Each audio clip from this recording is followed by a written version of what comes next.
In the desolate expanse of the New Mexico desert, beneath a blazing sun that seemed to mock the gravity of what was about to unfold, the countdown echoed across the barren landscape like the tolling of destiny's bell.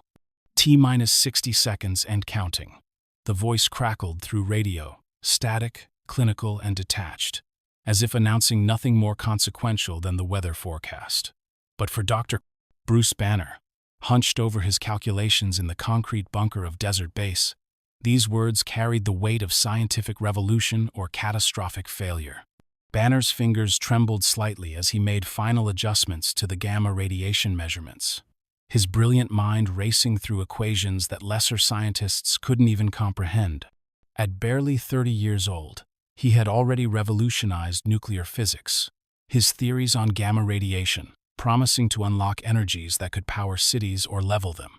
The gamma bomb, his creation, his responsibility, his burden lay buried beneath the desert floor, a technological marvel that would either cement his legacy as one of history's greatest minds or destroy him entirely. The scars of his childhood ran deeper than any physical wound could ever reach. Brian Banner's drunken rages, his mother Rebecca's desperate attempts to shield her son from the monster she had married, the terrible night when everything shattered beyond repair. These memories haunted Bruce, like radioactive fallout, invisible but eternally present. Monsters aren't born. His father had screamed during one of his violent episodes, "They're made." The irony was lost on neither Bruce nor the universe, that seemed determined to prove Brian Banner prophetically correct. T-minus 30 seconds. The countdown continued its relentless march toward ground zero, toward the moment that would split Bruce Banner's life into before and after, human and something else entirely. General Thunderbolt Ross paced behind the observation window, his weathered face bearing the permanent scowl of a career military man who had seen too much war and too little peace. Ross represented everything Banner despised about his work: the militarization of science, the weaponization of discovery, the transformation of knowledge into instruments of destruction. But it was Ross's daughter Betty who occupied Bruce's thoughts in these final moments. Betty Ross, with her compassionate eyes and unwavering belief in the goodness that Bruce struggled to see within himself, she alone seemed to understand that beneath his reserved exterior and scientific detachment burned a heart desperate to heal rather than harm, to create rather than destroy. Their love was a fragile thing, constantly threatened by Bruce's emotional barriers and the dangerous nature of his work. Yet it remained his anchor to humanity in a world increasingly defined by monsters. T-minus 10 seconds. The words cut through the desert air like a scythe through wheat. 9, 8, 7. Bruce closed his eyes, whispering a prayer to a God he wasn't sure existed, asking for forgiveness for what was about to be unleashed upon the world. 6, 5, 4. The gamma bomb pulsed with contained fury, waiting to birth energies that had existed only in the hearts of dying stars. 3, 2, 1. But then, impossibly, movement in the test zone. A teenage figure on a motorcycle, racing directly toward ground zero with the reckless abandon that only youth could muster. Rick Jones, barely 16 and full of the kind of fearless stupidity that makes heroes and corpses in equal measure. He had wandered onto the test site on a dare, unaware that he was seconds away from becoming the first victim of Banner's scientific ambition. Without thought, without calculation, without the careful consideration that defined every other moment of his methodical existence, Bruce Banner ran.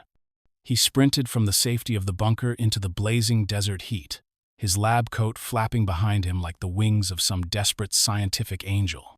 "Get down!" he screamed, tackling Rick Jones behind a concrete barrier just as the world exploded into green fire. The gamma radiation hit Bruce Banner like the wrath of angry gods, invisible energies tearing through his molecular structure with cosmic indifference.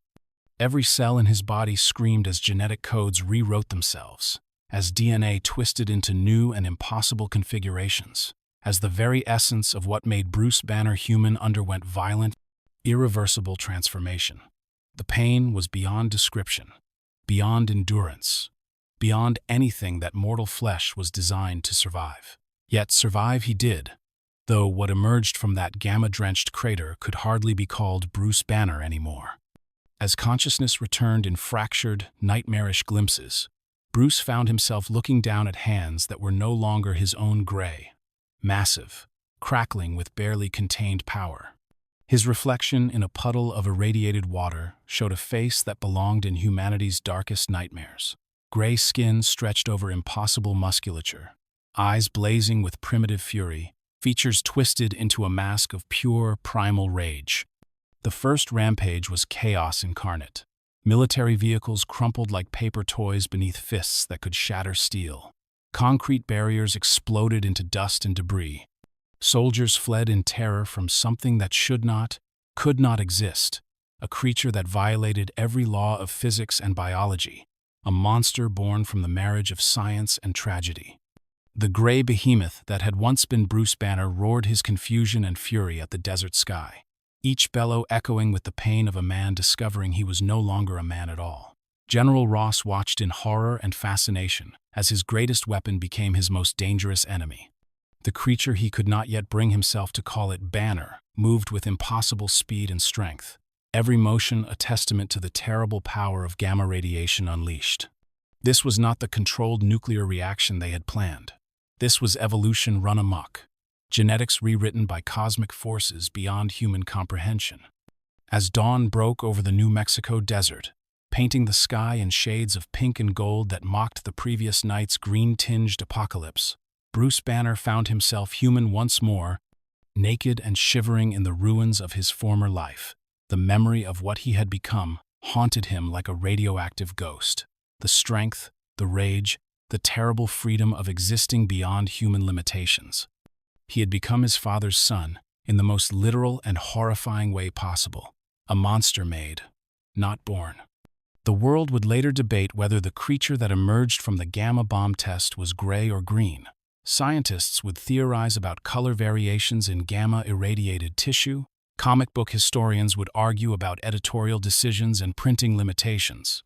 But for Bruce Banner, stumbling through the desert ruins of his shattered existence, the color mattered less than the crushing realization that he had become something else entirely, something that would forever stand between him and the normal life he desperately craved.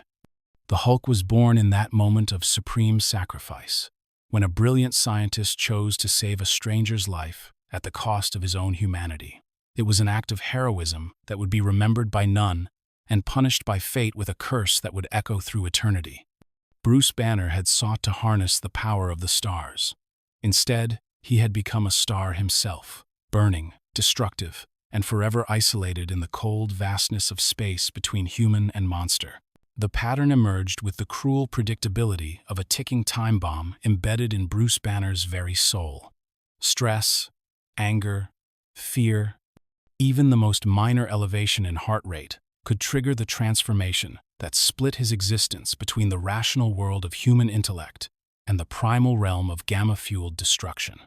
Each metamorphosis was a death and rebirth, compressed into moments of agony, bones cracking and reforming, muscles expanding beyond anatomical possibility, consciousness fragmenting as two minds warred for control of one impossible body. Dr. Banner's laboratory at Desert Base became his prison as much as his sanctuary, its sterile white walls bearing witness to his desperate attempts to understand and control his condition. Banks of monitoring equipment tracked his vital signs with obsessive precision. Heart rate, brain activity, gamma radiation levels coursing through his bloodstream like radioactive poison. He subjected himself to every test imaginable, treating his own body as the ultimate scientific specimen, searching for answers in blood samples and tissue biopsies that defied every known law of biology. The transformations defied all logic. Mass could not be created from nothing, yet Banner's 150-pound frame expanded into nearly half a ton of muscle and bone. Energy conservation became meaningless as gamma radiation somehow converted emotional trauma into physical strength. Einstein's theories crumbled in the face of Banner's curse, leaving him adrift in a universe where scientific certainty had been replaced by supernatural nightmare. General Thunderbolt Ross stalked the corridors of Desert Base like a caged predator, his military mind struggling to process the implications of Banner's condition.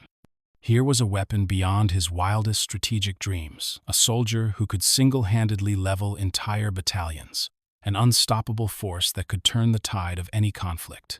Yet the weapon had a mind of its own, and that mind belonged to a man Ross had never fully trusted, a scientist whose pacifist ideals ran counter to everything the general held sacred.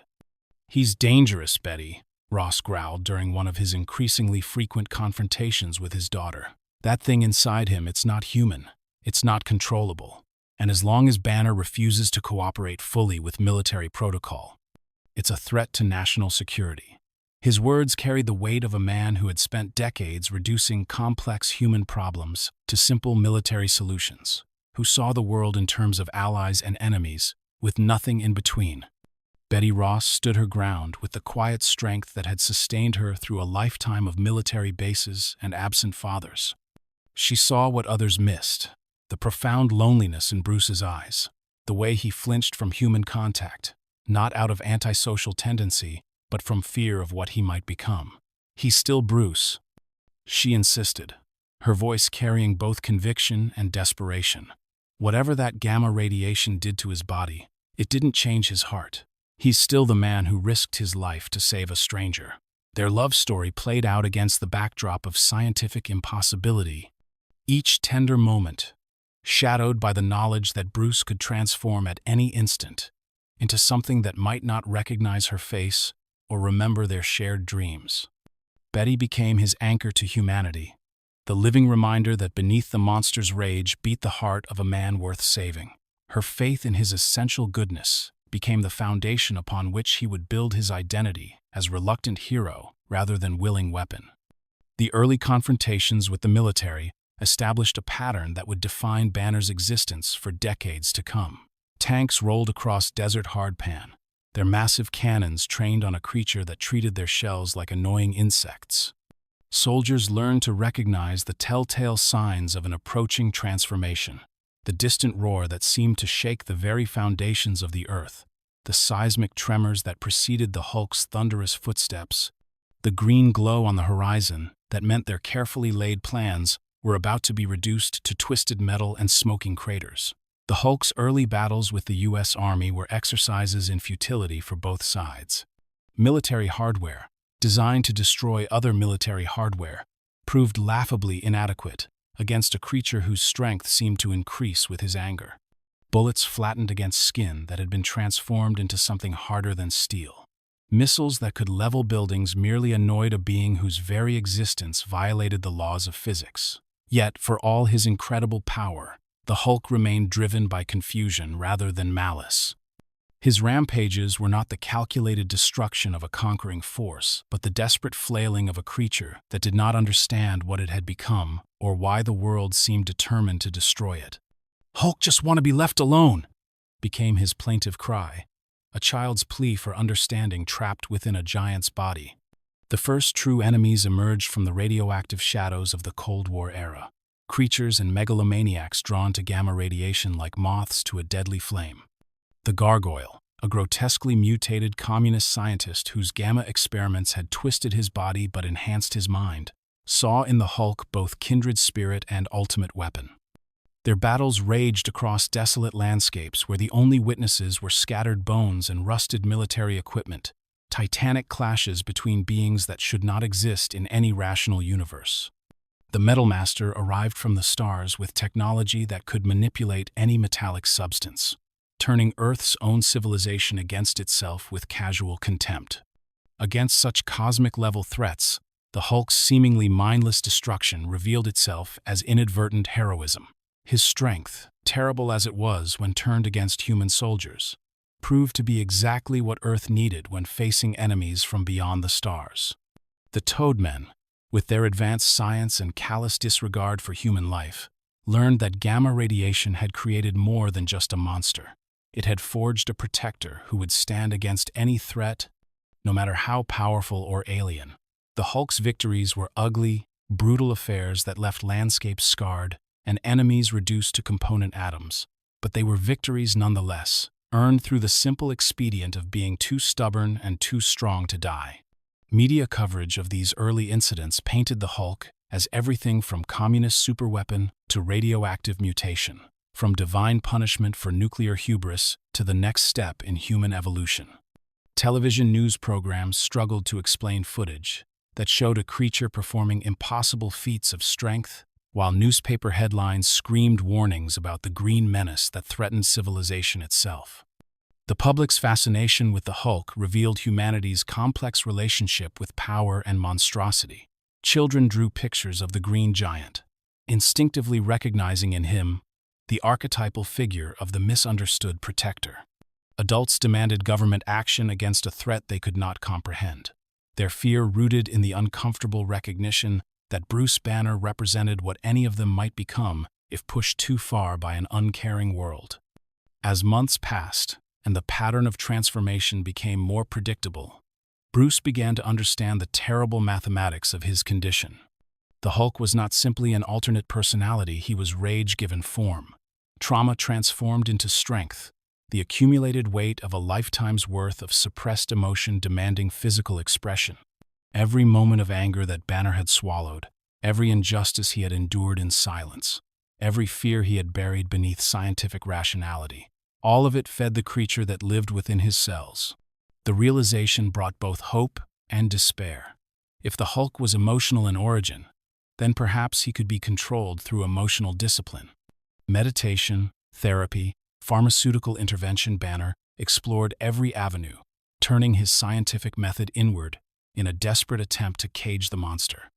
Yet each failure only fed the growing certainty that he had become something beyond human redemption, a living weapon that would forever stand apart from the species he had once sought to serve. The early days of conflict established the central tragedy of Banner's existence. He had become powerful enough to protect everyone except himself, strong enough to fight any enemy except the one that lived within his own DNA. The world saw the Hulk as a threat to be contained or destroyed. But Bruce Banner knew the truth. The real monster was not the gamma-irradiated creature that emerged during times of crisis, but the society that had created the conditions for his transformation, and now demanded he bear the consequences alone. The assembled heroes stood in the ruins of what had once been a peaceful clearing, their costumes bearing the scars of battle against an enemy that had proven more cunning than any of them had anticipated. Thor's hammer crackled with divine lightning.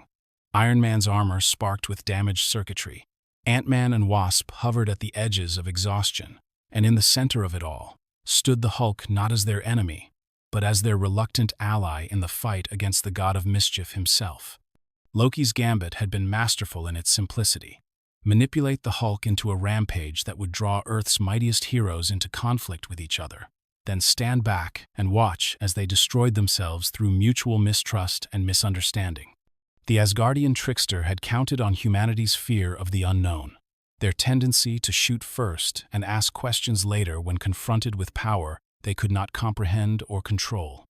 But even Loki could not have predicted the moment when the heroes would recognize the truth, that the Hulk was not their enemy but another victim of the trickster god's manipulation.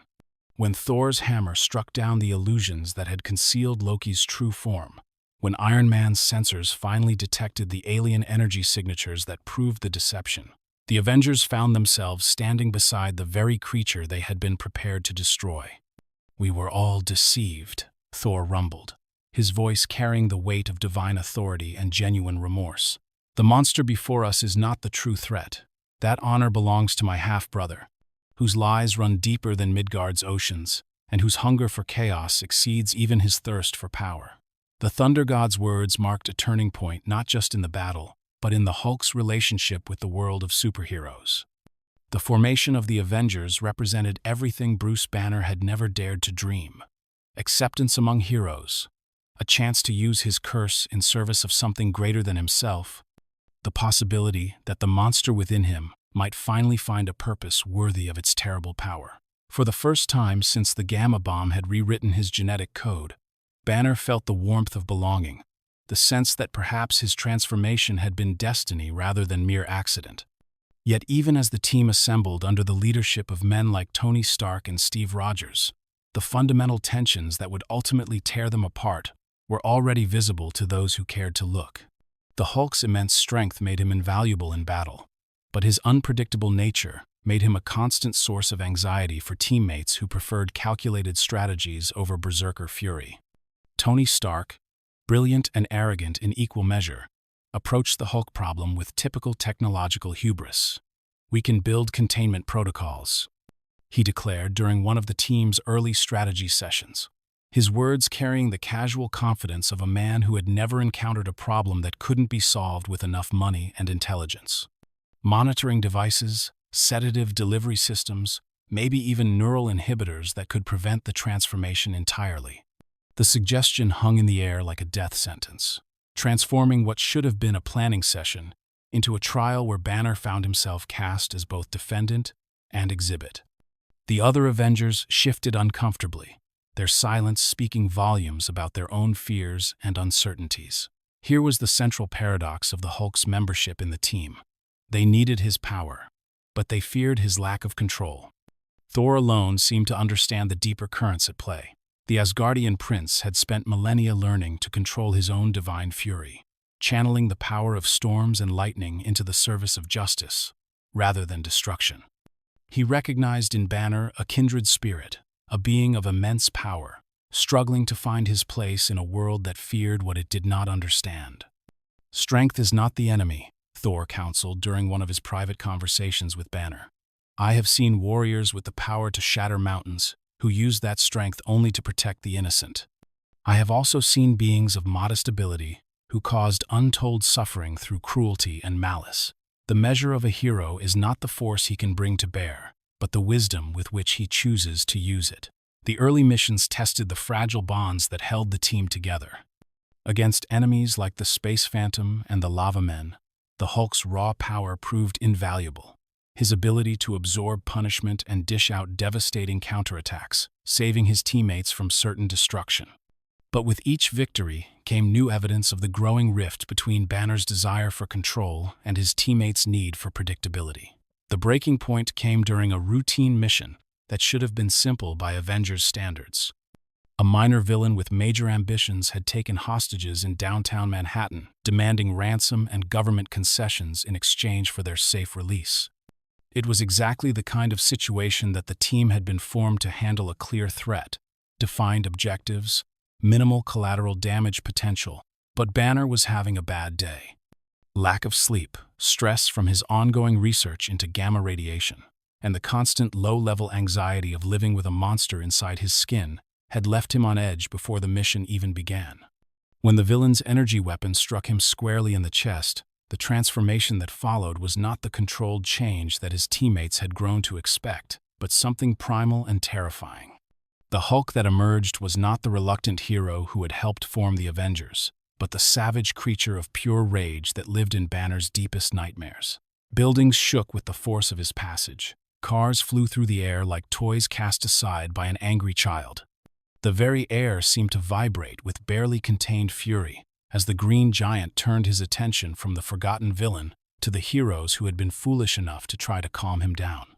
Iron Man's repulsors proved useless against skin that had been hardened by gamma radiation into something approaching invulnerability. Thor's hammer, mighty Mjolnir itself, merely annoyed a creature whose strength seemed to increase with every passing moment of combat. The other Avengers found themselves fighting not to defeat their teammate, but simply to survive his rampage until Banner's rational mind could reassert control.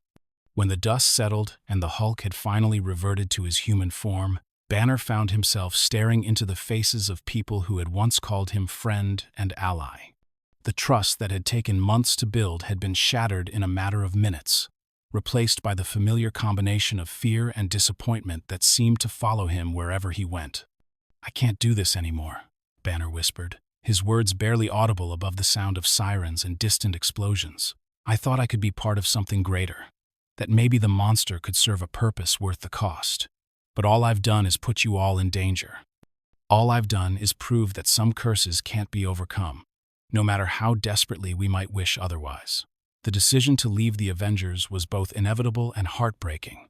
Banner packed his few possessions in silence, ignoring the concerned looks and awkward attempts at conversation from teammates who had no idea how to bridge the gap between their heroic ideals and the harsh reality of his condition. He left behind not just a team, but the last remnant of his hope that he might find acceptance in a world that seemed determined to cast him as villain rather than hero. Thor was the only one who came to see him off, the thunder god's presence a final reminder of what might have been. "The worthy do not flee from worthiness," Thor said, his words carrying both sadness and certainty. "Whatever path you choose to walk, Dr. Banner, remember that strength unused in service of others is merely potential wasted. You were born to be more than your fears allow you to believe." As Banner disappeared into the anonymous crowds of New York City, the remaining Avengers were left to contemplate the lesson his departure had taught them. Heroism was not simply a matter of power and determination, but of community and acceptance. They had failed not as warriors, but as friends, allowing their fear to override their compassion at the moment when both were most desperately needed. The Hulk's solo path began in that moment of rejection, launching him on a journey that would take him to the furthest corners of the earth and the darkest depths of the human soul. He had learned that even among heroes, a monster remained a monster, that acceptance was a gift that could be withdrawn as easily as it was given. The world had its Avengers to protect it from cosmic threats and megalomaniacal villains. But who would protect the world from the protectors when they proved too human to understand what they could not control? Banner walked into the wilderness of his exile, carrying nothing but the clothes on his back and the bitter knowledge that he would forever remain alone. The monster within him stirred restlessly, sensing his emotional turmoil, preparing for the inevitable moment when rage would overcome reason once again. Behind him, the greatest heroes Earth had ever known continued their work of salvation, secure in the knowledge that they had made the hard choice, the practical choice, the choice that put the safety of the many above the needs of the one. Neither side was entirely wrong. Neither side was entirely right. And in that gray area between heroism and monstrosity, Bruce Banner began the long journey toward understanding what it truly meant to be both human and something more. From the sterile confines of his underground laboratory, Samuel Stearns gazed upon his reflection in a polished steel surface and smiled with satisfaction at the grotesque transformation that had elevated him far above the common masses of humanity. Where once had resided the mind of a simple laborer, a man whose greatest aspiration had been a steady paycheck and cold beer, after a long day's work, there now pulsed an intellect of cosmic proportions, enhanced beyond mortal limitations by the same gamma radiation that had cursed Bruce Banner with his monstrous alter ego. The accident that created the leader had been almost mundane in its simplicity, a testament to the universe's capacity for ironic justice. Stearns had been employed as a lowly janitor at a chemical plant, invisible to the scientists and executives who strode through the halls with their advanced degrees and ambitious dreams.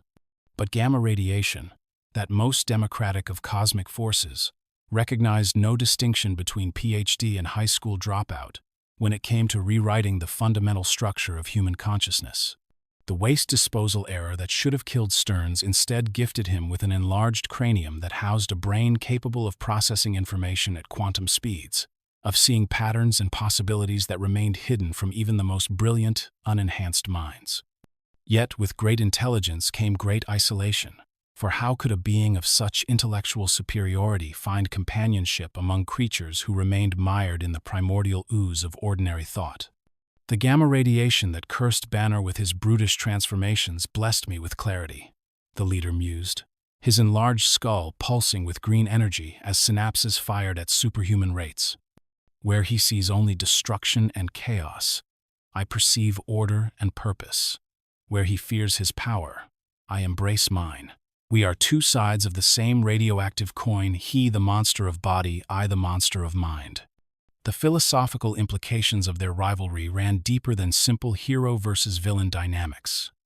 In Banner, the leader saw everything he despised about humanity's relationship with power, the constant struggle between intellect and emotion, the self-doubt that paralyzed potentially great minds, the tendency to view strength as a burden rather than a tool for reshaping reality according to one's vision. The Hulk represented pure id unleashed, while the leader embodied ego refined to its most perfect expression. Their first confrontation took place not on a battlefield, but in a chess match that spanned multiple dimensions of strategy and consequence. The leader's schemes were baroque, In their complexity, elaborate plots involving mind control, technological manipulation, and social engineering, designed not merely to defeat the Hulk, but to demonstrate the superiority of intelligence over brute force. He sought to prove that the thinking man would always triumph over the feeling. 1. That emotion was humanity's greatest weakness, rather than its greatest strength. Banner recognized the danger that the leader represented more clearly than most, for he alone understood the terrible potential of gamma-enhanced abilities when coupled with unlimited ambition. He's not just another megalomaniac with a doomsday device, Banner warned Betty during one of their increasingly rare, peaceful moments. He's what I could have become if the radiation had affected my mind, instead of my body, intelligence without conscience, knowledge without wisdom, power without purpose, beyond self-aggrandizement. The leader's android creations became extensions of his will, perfect servants that executed his commands with mechanical precision, while lacking the inconvenient tendency toward independent thought that plagued organic beings. Through them, he waged war against a world that had ignored Samuel Stearns, but would be forced to acknowledge the leader's supremacy. Each scheme grew more elaborate than the last plans within plans. Contingencies built upon contingencies. Strategies that accounted for every possible variable except the one that ultimately defeated him time and again: the unpredictable nature of human emotion. Miles away from the leader's underground sanctum, in a military facility buried deep beneath the Nevada desert, Emil Blonsky prepared for his own transformation into something beyond human limitations. A career soldier and intelligence operative who had served his country with distinction in conflicts across the globe, Blonsky had volunteered for the classified project with the fervent patriotism of a man who believed that any sacrifice was justified in the name of national security. The military's attempts to replicate Banner's transformation had been ongoing since the first reports of the Hulk's existence reached the highest levels of government. If the United States was to maintain its strategic superiority in an increasingly dangerous world, it needed super soldiers who could match the growing threats posed by enhanced individuals and hostile foreign powers. Blonsky represented the ideal candidate: physically perfect, mentally disciplined, morally flexible enough to follow orders regardless of personal cost. The subject exhibits exceptional tolerance for gamma radiation exposure, reported the lead scientist to his military superiors, his clinical detachment masking the excitement of a researcher on the verge of a breakthrough. Unlike Banner's accidental exposure, we can control the variables, regulate the transformation, create something superior to the original.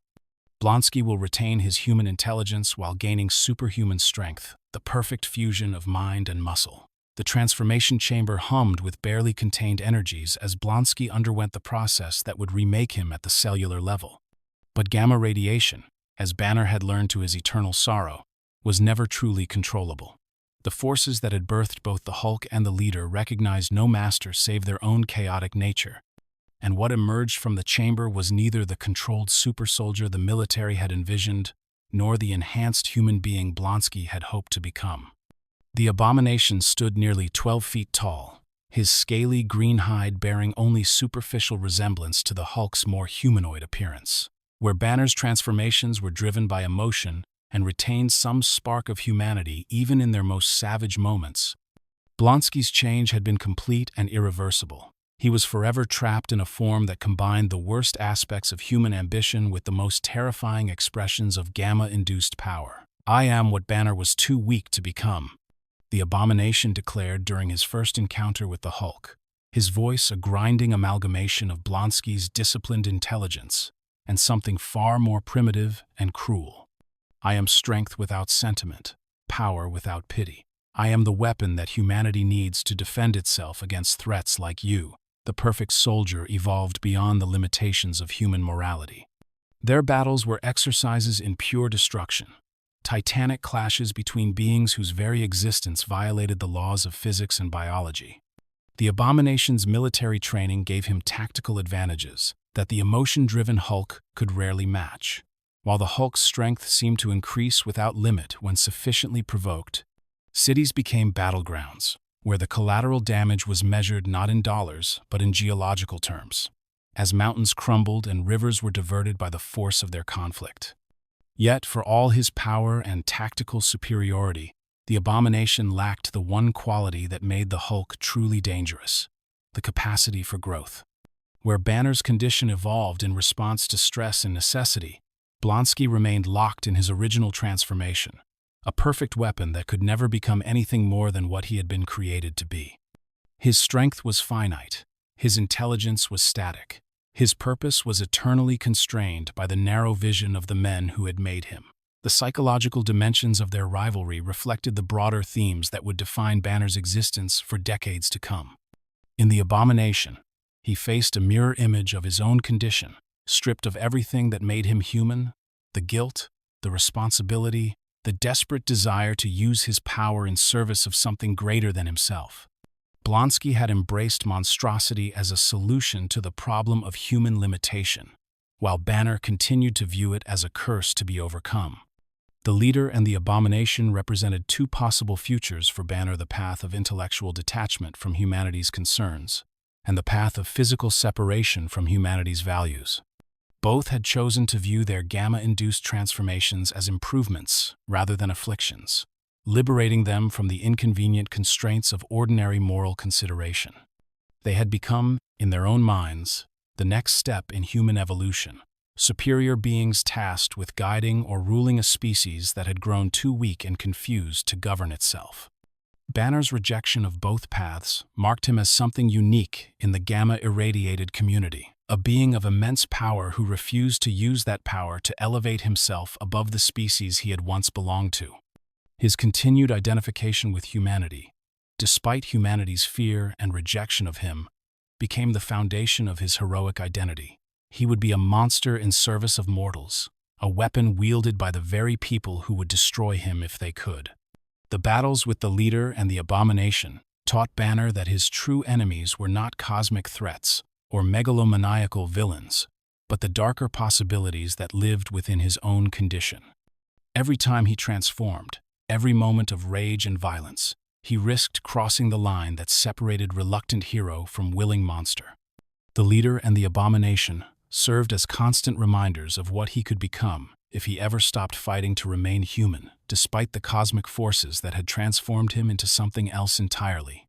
In the end, their conflicts were not about victory or defeat, but about identity and choice.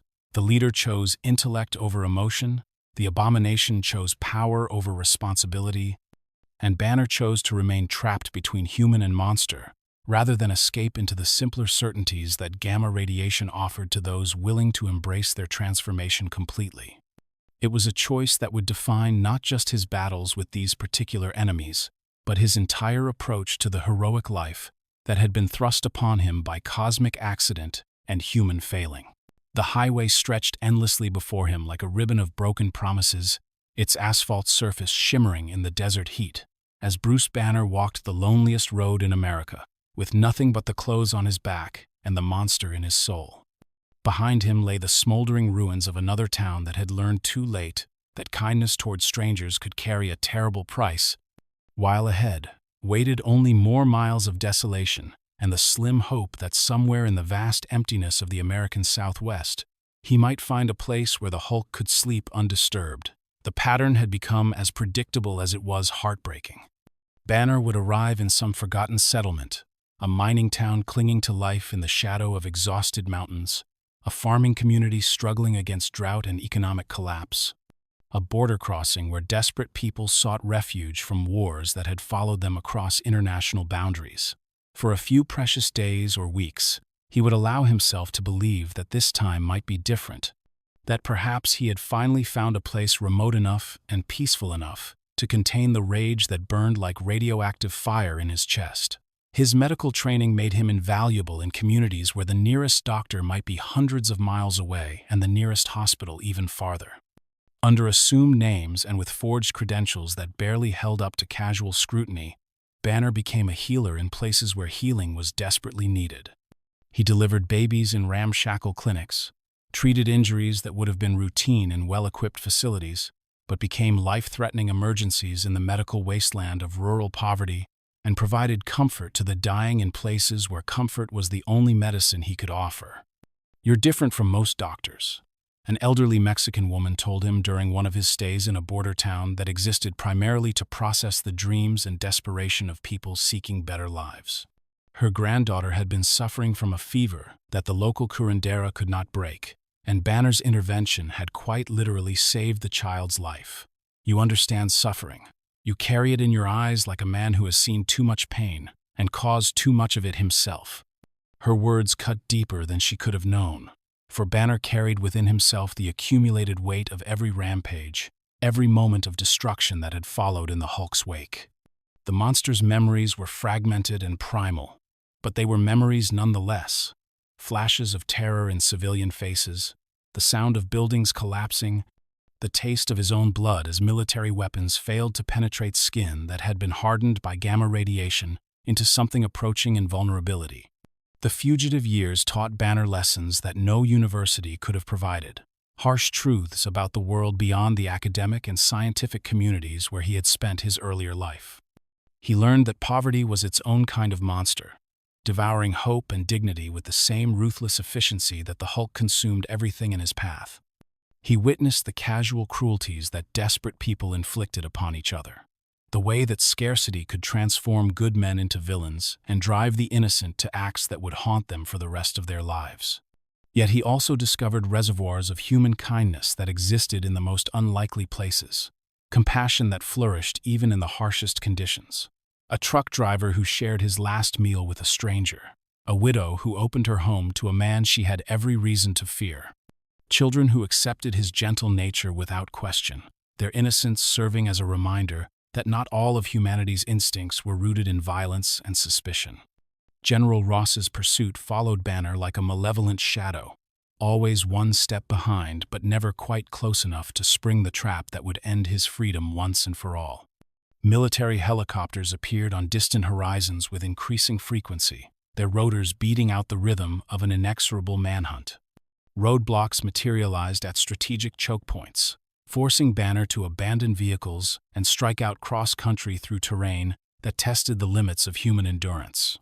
The desert became both sanctuary and prison, its vast emptiness offering concealment at the cost of isolation so complete that Banner sometimes went weeks without hearing another human voice. He learned to read the subtle signs that marked the passage of seasons in apparently unchanging landscapes, the way shadows fell differently across canyon walls, the migration patterns of birds that had never known the touch of civilization, the almost imperceptible changes in vegetation that signaled the presence of water in places where maps showed only wasteland. Survival in such environments required skills that Banner had never needed during his academic career. Practical knowledge that had nothing to do with theoretical physics or gamma radiation research. He learned to build fires that would burn hot without producing smoke visible to aerial surveillance, to find water in places where none appeared to exist, to recognize the difference between plants that could sustain life and those that would kill with casual efficiency. The loneliness was the worst part, more corrosive than physical hardship or constant danger. Banner had always been a solitary man by nature, but this was isolation of a different order entirely, the kind of separation from human society that drove men mad with its completeness. He talked to himself during the endless walking, conducting elaborate conversations with imaginary companions who understood both his scientific theories and his emotional needs without judgment or fear. Sometimes the Hulk would emerge during these desert wanderings, triggered by nothing more than the accumulated stress of existence itself. These transformations were different from the rage-fueled rampages that had devastated populated areas. They were expressions of pure anguish, cosmic tantrums thrown by a creature that understood its own isolation and rebelled against the cosmic injustice that had created such a state of being. Mountains bore the scars of the Hulk's fury, their stone faces carved with handprints that would endure long after Banner's bones had returned to dust. The encounters with other superheroes during these wandering years served as brief reminders of the world Banner had left behind. Glimpses of the life he might have led if gamma radiation had not rewritten the fundamental structure of his existence. Spider-Man's easy humor and obvious compassion provided a stark contrast to the fear and suspicion that Banner had grown accustomed to seeing in human faces. The web-slinger seemed to understand instinctively that the Hulk was more victim than villain, that the monster's rage was born from pain rather than malice. "You're fighting the good fight," Spider-Man told him during one memorable encounter that had begun with mutual suspicion and ended with something approaching friendship. "Maybe not the way the rest of us do it. Maybe not with the control we wish you had. But you're still fighting it. That has to count for something." The words provided warmth that lasted for weeks afterward, sustaining Banner through particularly dark periods, when suicide seemed preferable to continued existence as a living weapon of mass destruction. The Fantastic Four offered a different kind of acceptance, the understanding that came from a family of heroes who had themselves been transformed by cosmic forces beyond their control. Reed Richards' scientific curiosity about Banner's condition was tempered by genuine concern for his well-being, while Sue Storm's maternal instincts recognized the lost child that lived within both Banner and the Hulk. Johnny Storm's irreverent humor provided relief from the constant weight of guilt and responsibility, and Ben Grimm's own experience as a monster trapped in human society created bonds of understanding that required no words to express. "We're all freaks here," Ben had said with characteristic bluntness during one of Banner's visits to the Baxter Building. "The difference is, we got lucky enough to be freaks together. You got stuck being a freak all by yourself, and that ain't right. Nobody should have to carry that kind of load alone." The Thing's words carried the weight of personal experience, for he alone among Earth's heroes truly understood what it meant to be trapped in a body that society would forever view as monstrous. The wandering years also brought Banner into contact with the darker sides of human nature, the predators and opportunists who saw in his condition either a weapon to be exploited or a threat to be eliminated for profit. Government agents operating outside official channels attempted to capture him for experimentation that would make his original transformation seem gentle by comparison. Criminal organizations sought to harness the Hulk's power for their own purposes, believing that sufficient coercion could transform him into the ultimate enforcer for their illegal enterprises.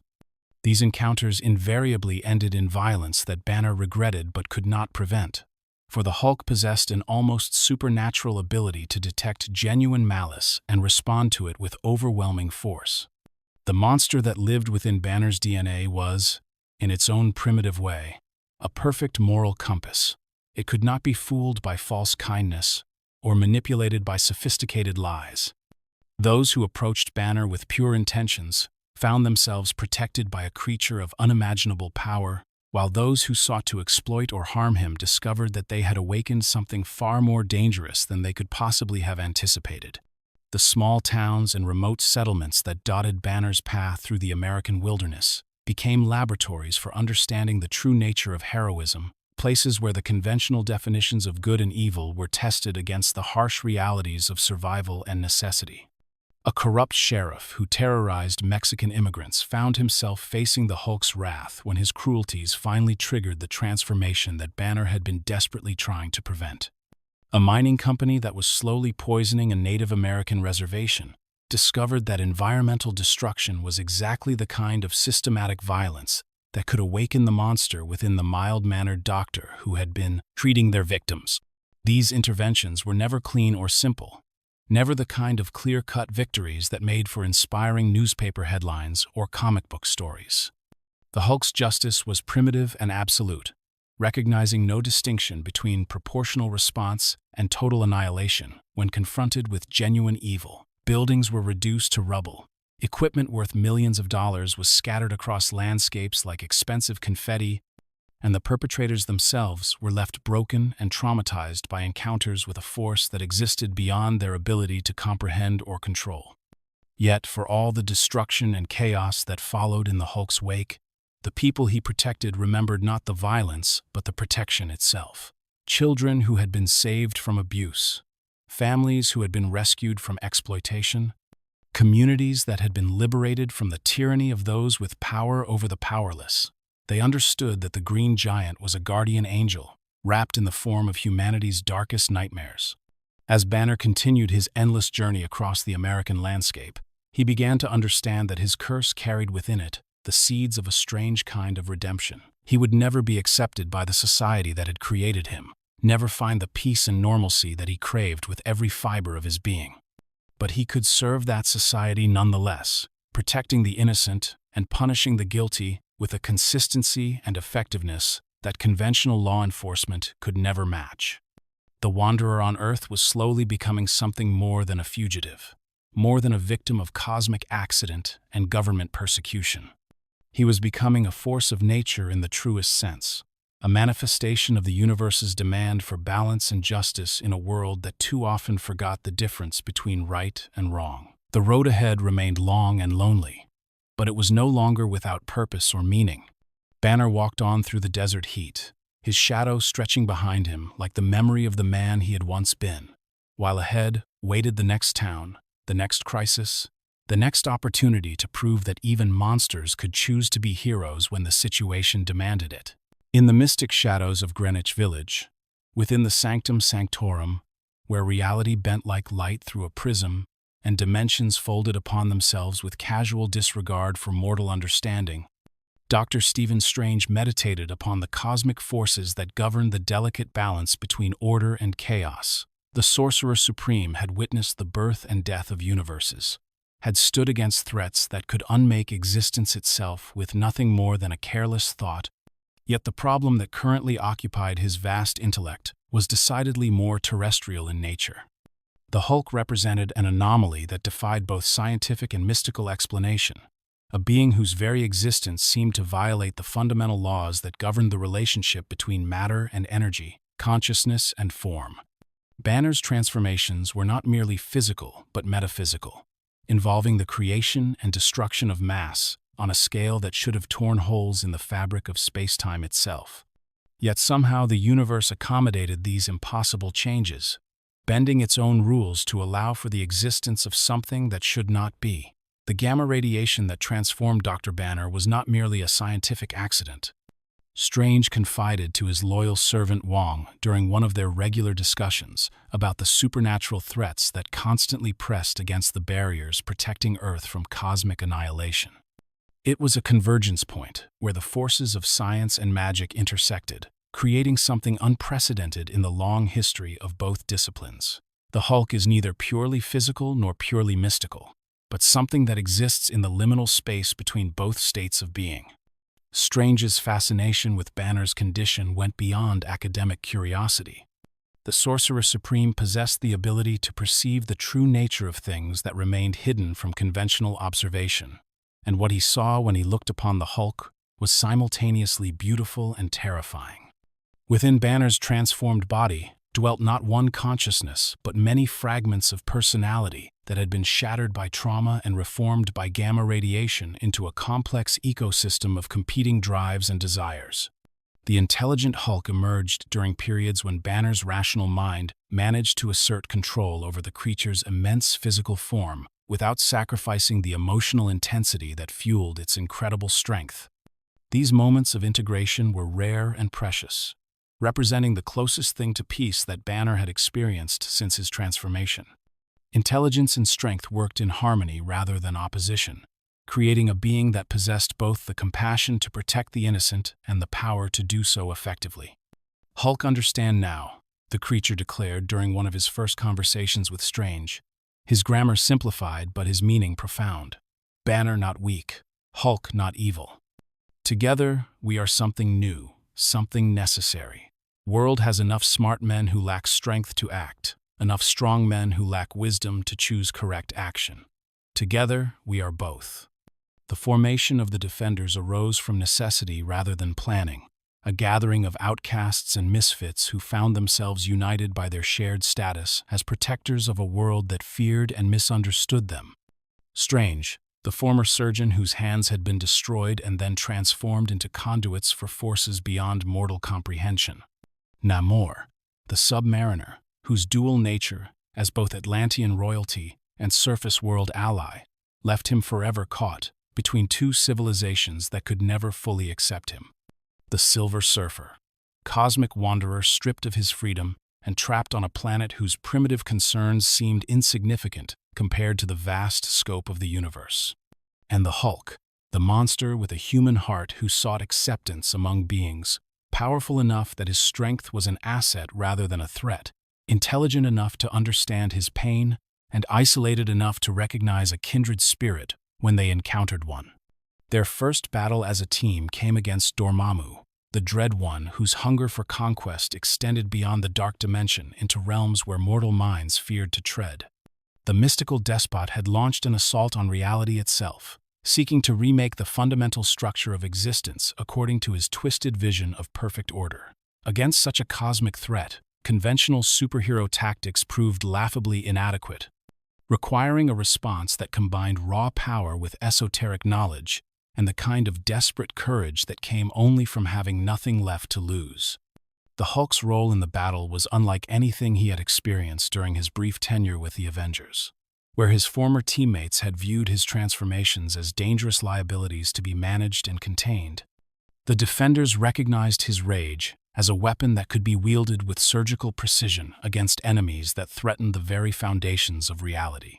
Strange's spells channeled and focused the Hulk's fury like a lens concentrating sunlight, transforming unfocused anger into a force that could shatter the dimensional barriers through which Dormammu projected his influence.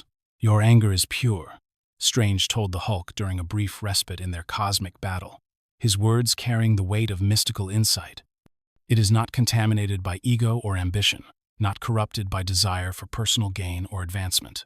You rage against injustice itself, against the universe's tendency to punish the innocent and reward the cruel.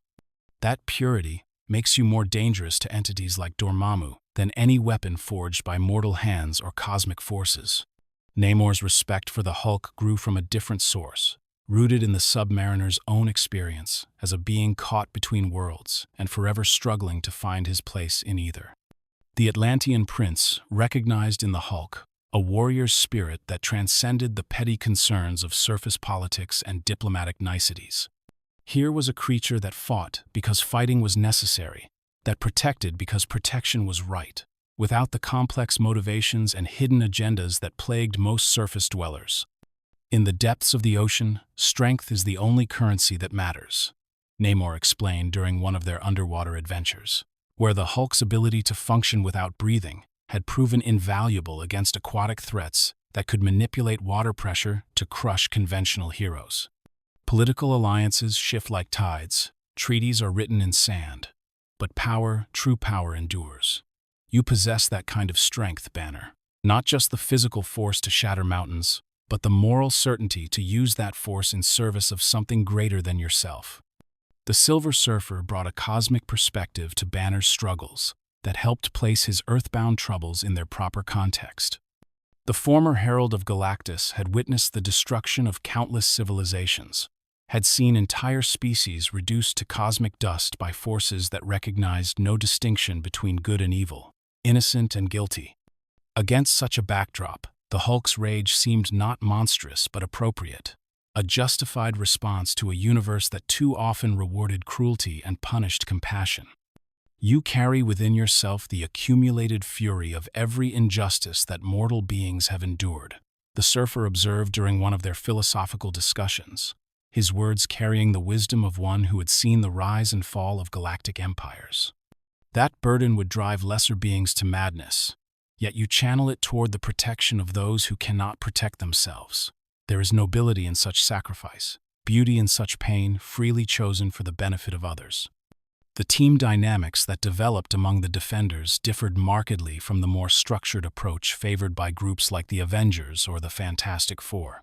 They were not a family bound by blood or choice, not a military unit operating under clear command structures, but rather a confederation of cosmic outcasts who found strength in their shared isolation. Each member brought unique abilities and perspectives to their collective battles against threats too strange or powerful for conventional heroes to handle. Their adventures took them to dimensions where the laws of physics operated according to entirely different principles, where emotion became tangible force and thought could reshape reality through sheer act of will. In such environments, the Hulk's straightforward approach to problem-solving proved surprisingly effective, where more sophisticated heroes might become paralyzed by the philosophical implications of their actions or lost in the labyrinthine complexities of multidimensional warfare. The Hulk simply identified the source of evil and applied overwhelming force until it ceased to exist, The mystical threats they faced required a different kind of heroism than the technological menaces or criminal conspiracies that typically occupied other superhero teams. Entities like Nightmare, who fed on human fear and turned dreams into weapons of mass destruction, or the Headmen, whose scientific experiments crossed the line into supernatural horror, demanded responses that combined physical courage with spiritual strength. Banner's scientific background proved invaluable when their enemies attempted to use pseudo-scientific explanations to mask mystical phenomena.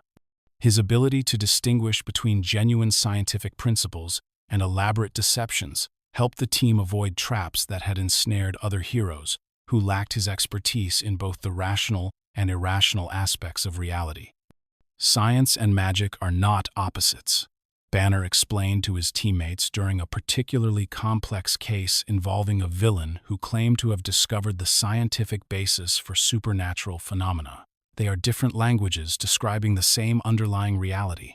Magic gives names to forces that science has not yet learned to measure, while science provides tools for understanding phenomena that magic has always known to exist.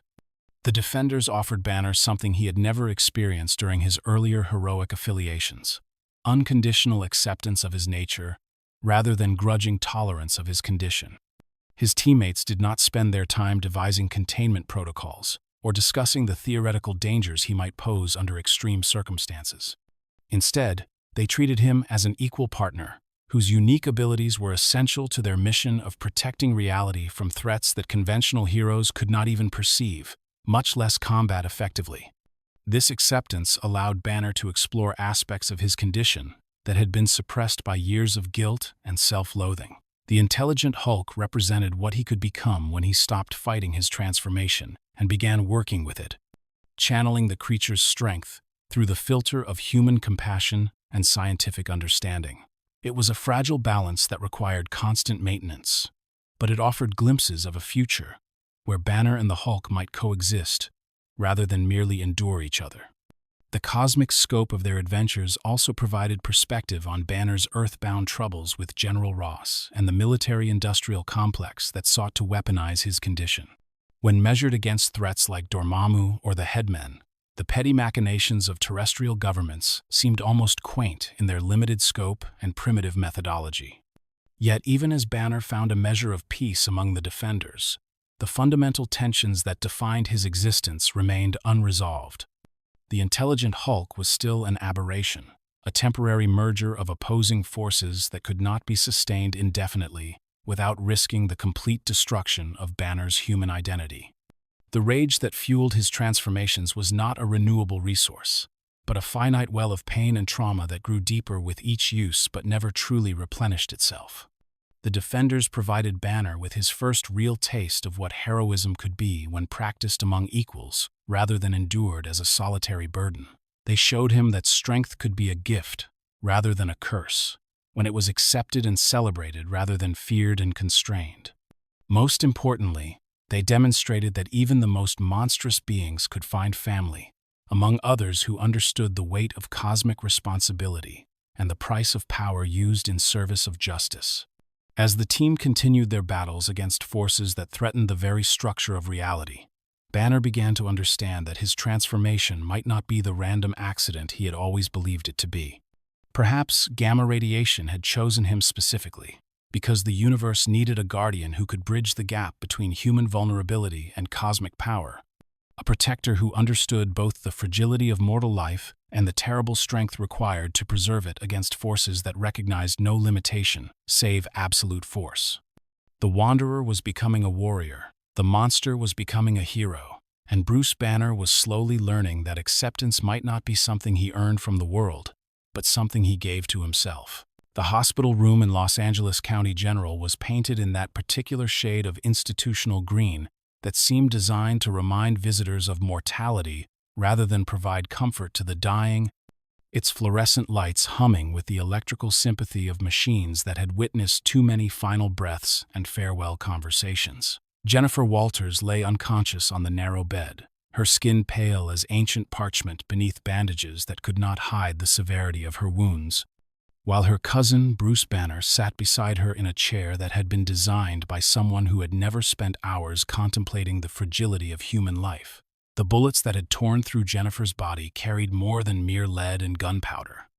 They bore the accumulated malice of men who viewed lawyers as obstacles to profit and justice, as an inconvenient barrier to the accumulation of power through violence and intimidation.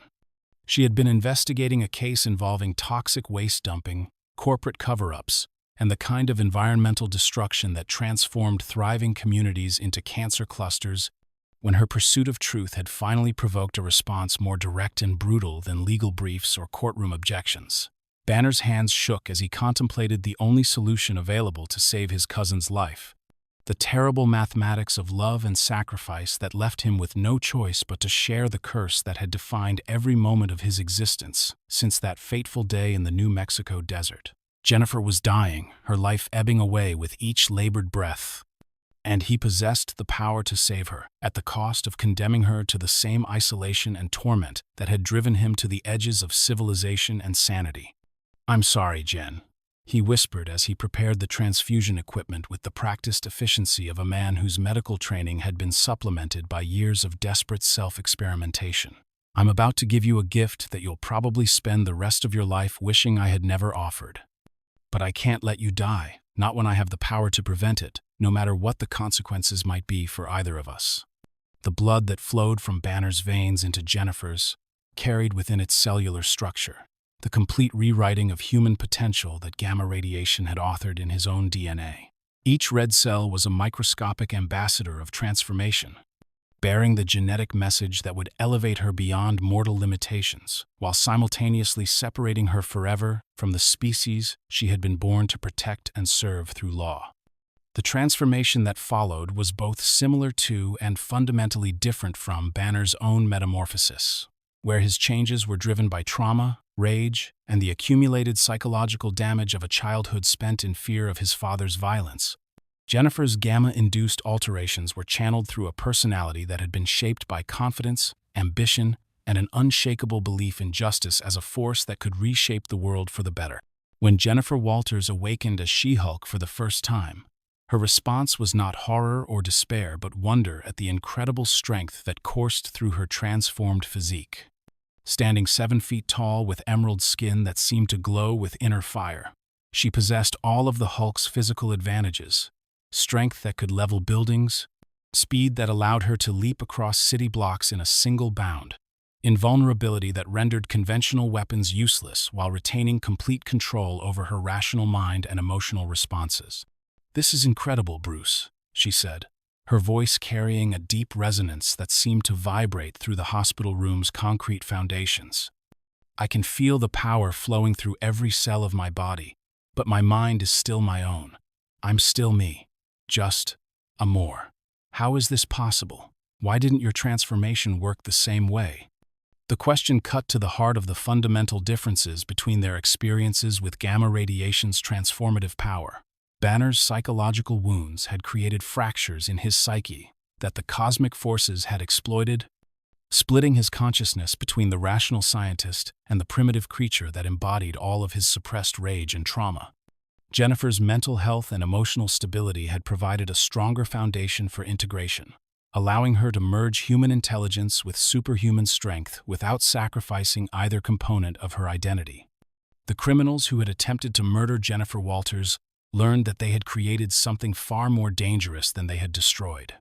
She-Hulk pursued them with the relentless determination of a prosecutor, armed with evidence of guilt and the physical power to enforce a verdict that no corrupt judge could overturn or appeals court could delay. Their bullets bounced harmlessly off skin that had been hardened by gamma radiation into something approaching invulnerability, while their vehicles crumpled like aluminum cans beneath fists that had been strengthened beyond human comprehension. "Justice delayed is justice denied," She-Hulk declared, as she delivered the mob enforcers to a police station that had been too intimidated to investigate their crimes through conventional means. But justice with superhuman strength behind it tends to be both swift and comprehensive. Consider this your final appeal, gentlemen, to whatever higher power you believe might be listening. The contrast between Jennifer's embrace of her transformation and Banner's ongoing struggle with his condition created both inspiration and guilt in equal measure. Watching his cousin thrive in circumstances that had brought him nothing but anguish and isolation forced Banner to confront uncomfortable truths about his own relationship with the power that gamma radiation had given him. Perhaps his suffering was not an inevitable consequence of his transformation, but a choice he continued to make, a form of self-punishment that served no purpose beyond perpetuating his own misery. "You're not a monster, Bruce," Jennifer told him during one of their conversations about the nature of their shared condition. "You're a man who's been conditioned to believe that strength and anger are inherently evil, that power must be accompanied by guilt in order to be morally acceptable. But power is just power. What matters is how you choose to use it, not whether you enjoy having it or feel appropriately guilty about its possession." Her words challenged assumptions that Banner had carried since childhood, beliefs that had been programmed into him by a father who viewed any display of strength or confidence as evidence of dangerous instability. Brian Banner's voice continued to echo in his son's mind, decades after the man's death, whispering that monsters were created by those who refused to suppress their true nature, that safety lay only in submission and self-denial. She-Hulk's career as both superhero and practicing attorney demonstrated that gamma-enhanced abilities could be integrated into a normal life, rather than requiring complete separation from human society. She maintained her law practice, arguing cases that ranged from routine civil disputes to complex constitutional questions, while simultaneously serving as a champion for those whose problems required solutions that no court could provide through legal remedy alone. The Superhuman Law Division of the District Attorney's Office became her specialty, focusing on cases that involved enhanced individuals and the complex legal questions that arose when superhuman abilities intersected with conventional jurisprudence. How did you prosecute someone whose powers were beyond normal human comprehension? What rights did enhanced beings possess that ordinary citizens did not? Could conventional legal frameworks accommodate the existence of individuals who operated outside the normal parameters of human capability? The law has always struggled to keep pace with technological advancement, Jennifer explained during a television interview about her unique practice. Now it has to evolve fast enough to address the reality of human enhancement, genetic manipulation, and powers that seem to violate every known scientific principle. Someone has to bridge the gap between superhuman capabilities and human justice, and I seem to be uniquely qualified for the position. Meanwhile, in the gamma-irradiated landscape of Banner's past, Rick Jones was undergoing his own transformation from the teenager who had inadvertently triggered the creation of the Hulk into something far more complex and powerful. The years since the Gamma Bomb incident had been kind to Rick in ways that time had not favored his savior. He had grown into a confident young man whose natural leadership abilities and talent for communication had made him a valuable ally to heroes across the spectrum of superhuman activity. Rick's evolution into A-Bomb represented a different kind of gamma transformation, one that had been controlled and deliberate rather than accidental and traumatic. The process that granted him his blue-skinned, superhuman form was the result of years of research into the mechanisms that governed Banner's condition, scientific study that had finally yielded a method for replicating the beneficial aspects of gamma enhancement while avoiding the psychological fragmentation that had made the Hulk such a dangerous and unpredictable force. The A-Bomb possessed many of the Hulk's physical advantages: incredible strength, enhanced durability, the ability to leap great distances while retaining Rick's human personality and emotional stability. His blue coloration distinguished him from his green-skinned predecessors, but more importantly, his retention of rational thought during transformation made him the bridge between Banner's scientific mind and the Hulk's primal strength. "I always felt responsible for what happened to you," Rick confessed to Banner during their first meeting after his transformation. "That day in the desert, when you saved my life by sacrificing your own normalcy, I've carried that guilt for years, wondering if there was something I could have done differently, some way I could have prevented your curse while still surviving the experience myself."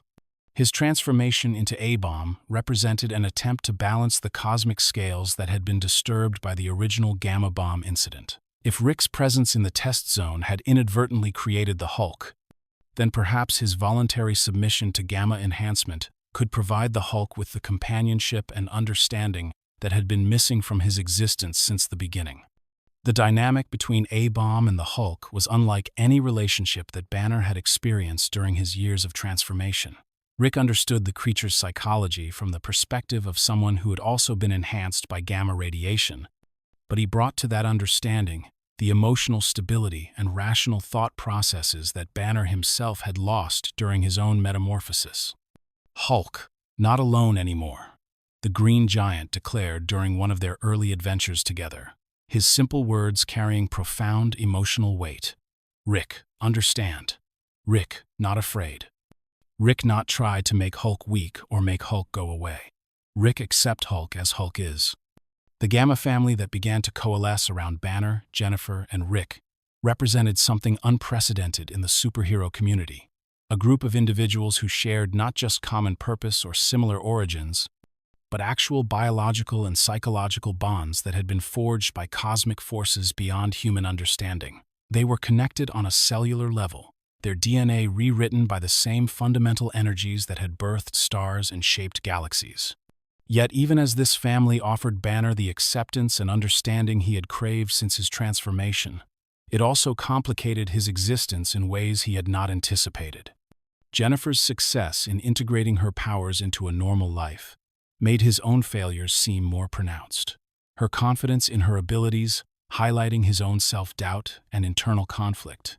Rick's transformation into A-Bomb, while well-intentioned, created additional pressure for Banner to control the Hulk's more destructive impulses now that their rampages could endanger someone he cared about. The Gamma family also attracted the attention of enemies who viewed their combined power as either a threat to be eliminated or a resource to be exploited. Organizations like A.I.M. and the intelligentsia began developing strategies specifically designed to manipulate or corrupt Gamma-enhanced individuals, recognizing that the bonds between them could be used as leverage in ways that traditional heroes' relationships could not. "We're stronger together than any of us could be alone," Jennifer observed during one of their regular family gatherings, her words carrying both comfort and warning. But that strength comes with responsibility to each other. That goes deeper than friendship or alliance. We're connected by something that most people can't understand, bonded by forces that rewrite the very structure of what it means to be human. The emergence of the Gamma family marked a turning point in Banner's understanding of his condition and his place in the world. No longer was he the lone monster struggling against his nature in isolation, but part of a community that shared his burden while demonstrating different approaches to carrying it. Jennifer showed him that Gamma enhancement could be a gift rather than a curse, while Rick proved that transformation did not have to mean the loss of essential humanity. Yet even as he found acceptance among those who shared his condition, Banner continued to struggle with the fundamental questions that had defined his existence since the desert test site. Was the Hulk a separate entity that possessed his body, or an aspect of his own personality that had been amplified and distorted by cosmic forces? Could the monster ever be truly controlled, or was each transformation a game of Russian roulette with the safety of everyone around him? The Gamma family provided love and understanding, but they could not provide answers to questions that might not have answers. They could share his burden, but they could not remove it. They could accept his nature, but they could not change it into something more palatable or less dangerous. Banner's journey towards self-acceptance would continue, but now he would not have to walk it alone. The Wanderer had found his tribe, the monster had discovered his pack, and Bruce Banner had finally learned that even the most terrible curses could be bearable when shared with those who understood the weight of cosmic responsibility and the price of power used in service of justice rather than personal gain. In the labyrinthine depths of Bruce Banner's psyche, where memories existed as living entities and trauma took on physical form, a war had been raging since the moment gamma radiation first rewrote the fundamental structure of his consciousness. The battlefield was not some external landscape marked by conventional geography, but the twisted architecture of a mind that had been fractured by cosmic forces and childhood abuse, then reassembled according to rules that owed nothing to human psychology and everything to the alien mathematics of quantum transformation. Dr. Leonard Sampson, the gamma-enhanced psychiatrist whose own golden-maned transformation had given him insights into the intersection of superhuman physiology and mental health, stood at the threshold of Banner's unconscious mind, with the reverence of an explorer discovering an entirely new continent. Through cutting-edge therapeutic techniques that combined traditional psychoanalysis with gamma radiation-enhanced perception, he had gained access to the internal ecosystem, where Banner's various personalities waged their eternal struggle for control. What we're looking at here defies every established principle of dissociative identity disorder, Sampson explained to his colleague, Dr. Rebecca Banner, Bruce's cousin, who had followed her own path into psychology after witnessing the devastating effects of the Banner family's legacy of violence and trauma. These aren't simply alternate personalities created by psychological stress. They're distinct entities that have been given independent existence by gamma radiation's ability to transform mental constructs into quasi-physical realities.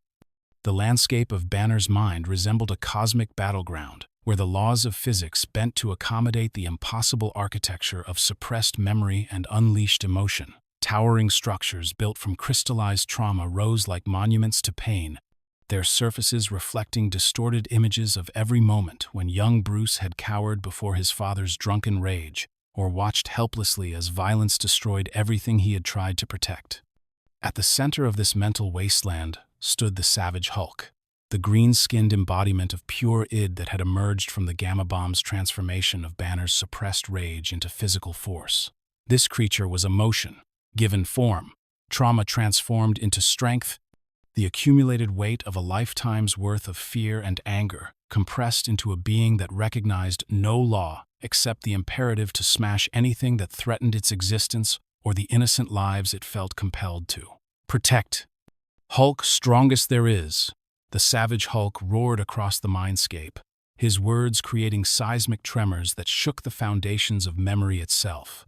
Hulk, protect Banner. Hulk, protect weak ones who cannot protect themselves. Hulk, smash all who hurt innocent. His rage was pure and uncomplicated, driven by a moral certainty that recognized only the most basic distinctions between good and evil, protector and predator, justice and oppression. But the Savage Hulk was not alone in Banner's fractured consciousness. Lurking in the shadows cast by the Green Giant's towering form was another entity entirely, the Gray Hulk, also known as Joe Fixit, whose personality had been shaped by Banner's buried resentment and moral ambiguity, rather than his noble ideals and protective instincts. Where the Savage Hulk embodied righteous fury, the Gray Hulk represented cunning pragmatism, the part of Banner's psyche that had learned to survive through manipulation rather than confrontation. Joe Fixit had emerged during Banner's darkest periods, when the weight of his condition and society's rejection had driven him to the edges of moral compromise. Operating primarily during nighttime hours, when Banner's conscious defenses were weakened by exhaustion and despair, the Gray Hulk had carved out an existence as an enforcer in Las Vegas, using his superhuman strength in service of casino owners and crime bosses, who cared nothing for his moral reservations, as long as he could intimidate their enemies and protect their interests. "The kid's got the right idea about helping people," Joe Fixit growled, his gravelly voice carrying the cynicism of a man who had seen too much of humanity's capacity for selfishness and cruelty. "Problem is, he's too naive to understand that sometimes you gotta get your hands dirty to accomplish anything worthwhile. The world ain't a comic book where the good guys always win just because they're good. Sometimes you need someone who's willing to bend the rules to get results." The Gray Hulk's moral flexibility and street-smart cunning made him effective in situations where the Savage Hulk's straightforward approach proved inadequate, but his willingness to compromise with corruption also made him dangerous to Banner's fundamental sense of ethics. Joe Fixit represented the path that Banner might have taken if he had chosen survival over principle, pragmatism over idealism, personal benefit over self-sacrifice. Between these two extremes existed the Professor, the theoretical ideal that Banner had spent years trying to achieve a fusion of his human intelligence with the Hulk's superhuman strength that would combine the best aspects of both identities while eliminating their respective weaknesses. The Professor represented what Banner believed he could become if he could finally make peace with his condition, accepting the gamma radiation's gifts while retaining control over its more destructive aspects. During the brief periods when the Professor managed to assert dominance over Banner's shared consciousness, he demonstrated the incredible potential that lay dormant within the gamma-enhanced physique. Possessing Banner's scientific genius, the Savage Hulk's strength, and Joe Fixit's practical wisdom, the professor was capable of solving problems that had seemed intractable when approached by any single personality operating in isolation. The integration represents more than just psychological healing, the professor explained during one of his rare conversations with Dr. Sampson, his words carrying the measured cadence of a scientist discussing experimental results. It's the logical conclusion of gamma radiation's transformative effects on human consciousness. The cosmic forces that created us were never intended to fragment the mind, but to expand it, to create beings capable of processing reality on multiple levels simultaneously. Yet the professor's existence was inherently unstable, requiring constant effort to maintain the delicate balance between competing drives and conflicting memories. The integration could be shattered by emotional stress, physical trauma, or even the simple passage of time, sending Banner's consciousness spiraling back into the fractured state that had defined most of his post-transformation existence. The root cause of this psychological fragmentation lay buried in the deepest layers of Banner's memory, in the childhood experiences that had shaped his fundamental understanding of strength, anger, and masculinity. Brian Banner loomed over his son's psyche like a radioactive shadow, his legacy of violence and abuse providing the psychological framework that gamma radiation had used to construct its impossible transformations. Brian Banner had been a brilliant scientist whose own mental instability had manifested as paranoid delusions about his research and violent outbursts directed at anyone who questioned his increasingly erratic behavior. Young Bruce had learned to fear his father's anger, while simultaneously internalizing the message that strength and violence were inextricably linked. That power inevitably led to the destruction of everything the powerful person claimed to love. "You're just like me," Brian Banner's voice whispered through the corridors of his son's memory, carrying the weight of prophecy and curse combined. "You think you're different, think you're better, but you're carrying the same poison in your blood that destroyed me. One day you'll lose control, just like I did, and everyone you care about will suffer for your weakness." The prophecy had become self-fulfilling through the mechanism of gamma transformation, creating multiple personalities that embodied different aspects of Brian Banner's legacy, while struggling to overcome the psychological programming that had been installed through years of abuse and intimidation. The Savage Hulk carried Brian's capacity for destruction without his malice. Joe Fixit inherited his pragmatic amorality without his paranoid delusions, and Banner himself bore the burden of his father's intelligence, coupled with a desperate determination to never become the monster that Brian had been. Dr. Sampson's therapeutic sessions with Banner took place on multiple levels simultaneously, requiring the psychiatrist to engage not just with Banner's conscious mind, but with each of the gamma-enhanced personalities that struggled for dominance within his fractured psyche. The process was exhausting for both doctor and patient, involving techniques that pushed the boundaries of both conventional psychology and superhuman medicine. "We're not dealing with a traditional case of multiple personality disorder," Sampson explained during a consultation with his medical colleagues.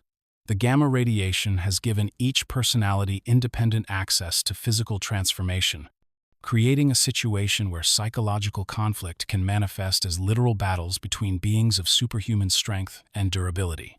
Traditional therapeutic approaches are inadequate when the patient's internal conflicts can level city blocks." The breakthrough came when Sampson realized that Banner's various personalities were not separate entities fighting for control of a shared body, but fragments of a larger consciousness that had been artificially separated by trauma and cosmic accident. Rather than trying to eliminate the unwanted personalities or force them into submission, the therapeutic goal became integration, helping Banner understand that the Savage Hulk's rage and Joe Fixit's pragmatism were not foreign invaders, but aspects of his own character that had been amplified and distorted by gamma radiation. "The anger belongs to you," Sampson told Banner during one of their breakthrough sessions. "It's not some alien emotion that was implanted by cosmic forces or inherited from your father. It's your own righteous fury at injustice, your own protective instincts toward the innocent, your own refusal to accept the world's casual cruelty as normal or inevitable." The gamma radiation didn't create these feelings, it just gave them the power to reshape reality according to their demands. The realization that the Hulk was not a separate entity, but an aspect of his own personality that had been given independent existence was both liberating and terrifying for Banner. It meant that he could not simply eliminate the monster through scientific or therapeutic intervention, but it also suggested that integration might be possible if he could learn to accept rather than suppress the emotions that fueled his transformations.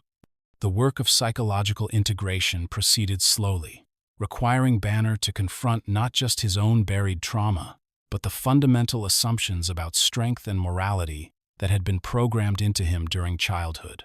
He had to learn that anger could be righteous, that strength could be protective, that the capacity for violence was not inherently evil when it was directed toward the defense of the innocent rather than the gratification of the ego.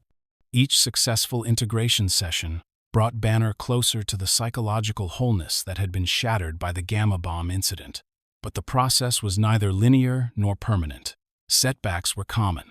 Stress could trigger regression to earlier patterns of fragmentation, and the cosmic forces that governed his transformation seemed to resist attempts to impose purely psychological solutions on what remained fundamentally a superhuman condition.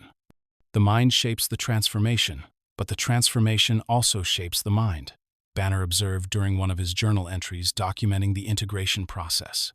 I'm not just learning to control the Hulk, I'm learning to become someone worthy of the power that cosmic accident placed in my hands.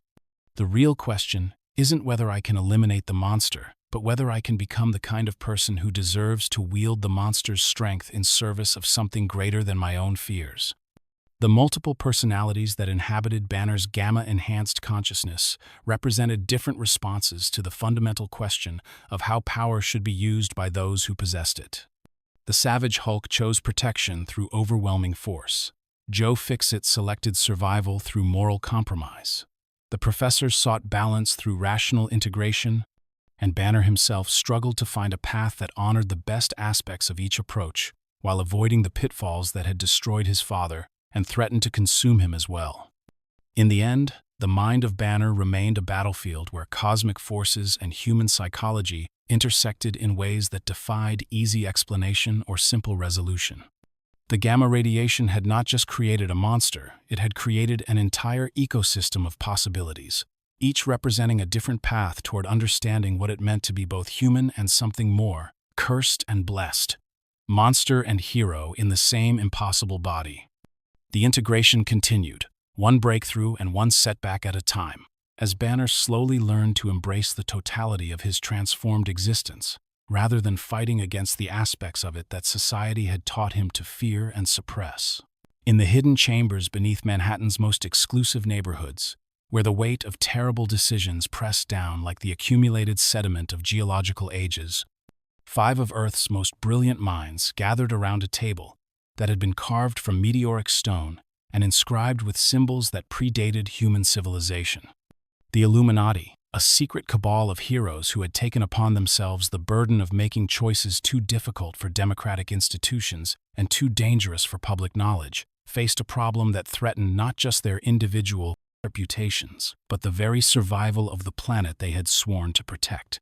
Reed Richards, his elastic features bearing the strain of a man whose intellectual gifts had become a curse that demanded solutions to impossible problems, spread holographic displays across the ancient table's surface.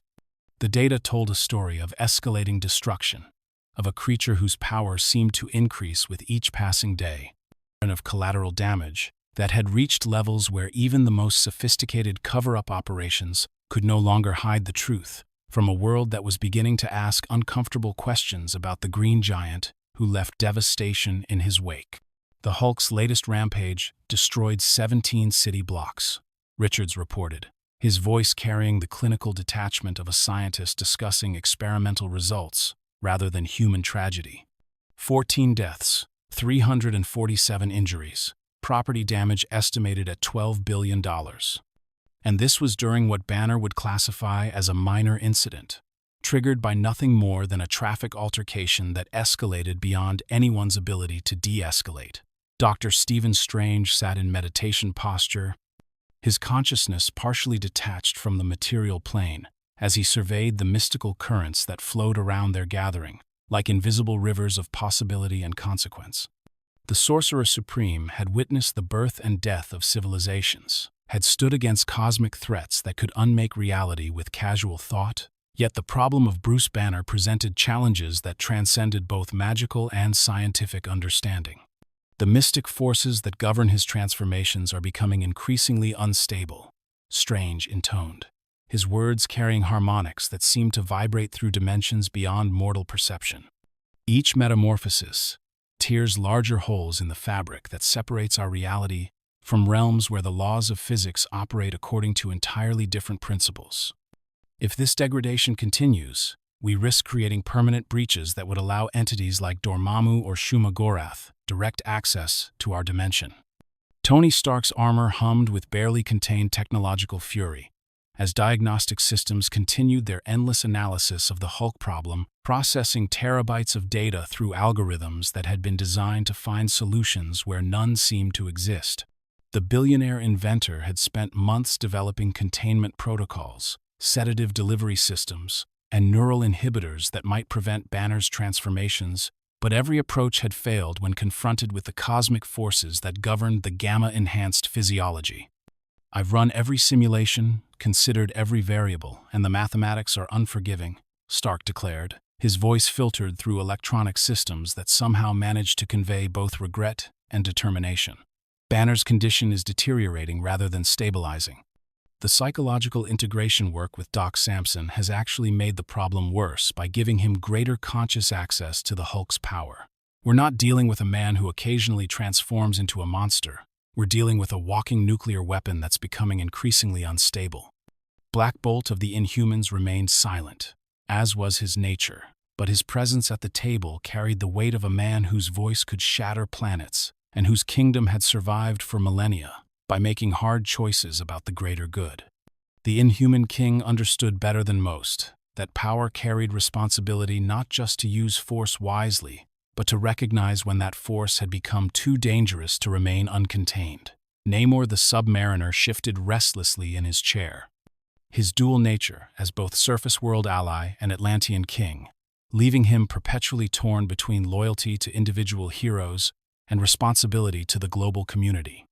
He had fought beside the Hulk in the Defenders, had witnessed firsthand the creature's capacity for both protection and devastation, and he understood that their decision would affect not just the land-dwelling humans, but the vast oceanic civilizations that remained hidden beneath the waves. "The question before us is not whether Banner deserves our loyalty," Namor declared, his voice carrying the authority of a monarch who had ruled through wars, disasters, and cosmic upheavals. "The question is whether our loyalty to one individual can justify the risk we are imposing upon billions of innocent lives. I have seen what happens when good intentions become pathways to catastrophe. Sometimes, the greatest kindness is the cruelest choice." The holographic displays that surrounded their meeting showed satellite imagery of the Hulk's most recent battle, telescopic views of destruction that had been captured from orbital platforms and deep space monitoring stations. What they revealed was not just localized damage, but evidence of seismic disturbances that had registered on geological sensors across 3 continents. The Hulk's strength was not simply increasing. It was approaching levels that threatened the structural integrity of the planet itself. "We are past the point where we can solve this through conventional heroic intervention," Richards continued, his scientific mind grappling with variables that defied rational analysis. "Banner's gamma-enhanced physiology is evolving, adapting to each challenge we present. The restraint protocols that worked last month are useless this week. The therapeutic approaches that showed promise in laboratory settings fail catastrophically when applied to real-world situations. We need a solution that removes the Hulk from Earth's equation entirely." The proposal that emerged from their deliberations was elegant in its simplicity and monstrous in its implications. Stark's technology could create a spacecraft disguised as a meditation retreat, a sanctuary where Banner might find the peace and isolation he had always claimed to desire. The ship would be equipped with everything necessary for a comfortable journey to a distant world, where the Hulk's strength would pose no threat to innocent lives, where Banner might finally find the solitude that had eluded him on Earth. "We tell him it's a gift," Strange suggested, his mystic senses already anticipating the karmic consequences of their deception. A chance to start over on a world where his condition won't endanger anyone, where he can explore the limits of his abilities without fear of collateral damage. We present it as the solution he's been searching for since the day of his transformation. The world they had chosen for Banner's exile was Sakaar, a planet located in the cosmic crossroads known as the Great Portal, where gladiatorial combat was the primary form of entertainment and strength was the only currency that mattered. It was a harsh world that would challenge even the Hulk's incredible abilities, but it was also a place where his power might finally find purpose beyond destruction and regret. Sakaar's society is built around conflict, Richards explained, as holographic displays showed images of the Red Planet's alien landscapes and barbaric civilizations. Combat is ritualized, violence is channeled into structured competition, and strength is celebrated rather than feared. If Banner can survive there, he might finally find a place where his abilities are seen as gifts rather than curses. The betrayal was carried out with precision that would have been admirable if applied to any other purpose. Banner was invited to what he believed was a rehabilitation facility, a place where the world's greatest minds would work together to find a permanent solution to his condition. Instead, he found himself aboard a spacecraft that launched automatically once his vital signs confirmed that he had fallen unconscious from the sedatives hidden in the air supply. As Earth dwindled to a blue dot in the viewports of the ship that carried him toward exile, Banner awakened to find himself alone among the stars, with only a holographic message from his former friends to explain their betrayal. Reed Richards' face appeared in the ship's central display, his elastic features bearing an expression of regret that somehow made the betrayal even more painful than outright malice would have been. Bruce, by the time you see this message, you'll be too far from Earth to return. The hologram began, its pre-recorded words carrying the weight of a friendship that had been sacrificed on the altar of perceived necessity. We want you to know that this decision wasn't made lightly, that every alternative was considered and rejected as inadequate to address the threat you represent. We're sending you to a place where your strength will be valued rather than feared, where you might finally find the peace that has eluded you since your transformation. The ship's systems had been programmed to provide everything Banner might need for his exile: food, water, medical supplies, entertainment systems loaded with Earth's accumulated knowledge and culture. But what they could not provide was forgiveness for the betrayal, understanding of the loneliness that would define his existence among alien civilizations, or hope that he might someday return to the world that had decided he was too dangerous to remain. Banner's arrival on Sakaar was marked by violence and chaos that seemed appropriate for a world built around gladiatorial combat and the worship of strength above all other virtues. The ship, damaged during its passage through the Great Portal, crashed into the planet's surface with enough force to create a crater that would be visible from orbit for decades to come. From that smoking ruin emerged not the broken scientist that the Illuminati had hoped to exile, but the savage Hulk in his full fury, ready to challenge an entire world that had been foolish enough to welcome him with weapons and chains.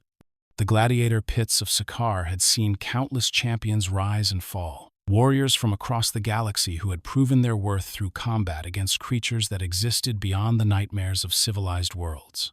But none had faced anything like the Green Giant who emerged from the crashed spacecraft with rage that burned like stellar fire and strength that seemed to increase with every blow he received from his captors. "Welcome to Sakaar, Greenskin," declared the Red King, the planet's tyrannical ruler whose power was built upon the entertainment value of watching others fight and die for the amusement of his decadent court. "Here, strength is the only law that matters. Combat is the highest form of art, and survival is earned through the blood of your enemies. You will fight, or you will die. There are no other options." The Hulk's response was predictable in its directness and devastating in its effectiveness. The chains that had been forged to hold cosmic-level threats snapped like thread. The weapons that had subdued intergalactic warlords bounced harmlessly off skin that had been hardened by gamma radiation into something approaching invulnerability. The gladiators who had been assembled to provide his first lesson in Sakarian justice found themselves facing a force of nature that recognized no authority except its own limitless fury. But Sakaar was a world that understood strength, and strength that could not be conquered could be channeled toward useful purposes. The Hulk's victories in the gladiatorial arena earned him not just freedom, but followers, outcasts, and rebels who recognized in him the power to challenge the corrupt system that had enslaved them.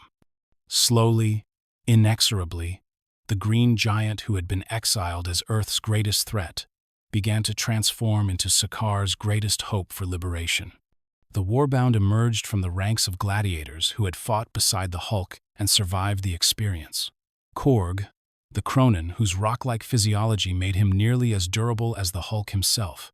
Miek, the insectoid hive mind whose tactical intelligence complemented the Hulk's raw strength.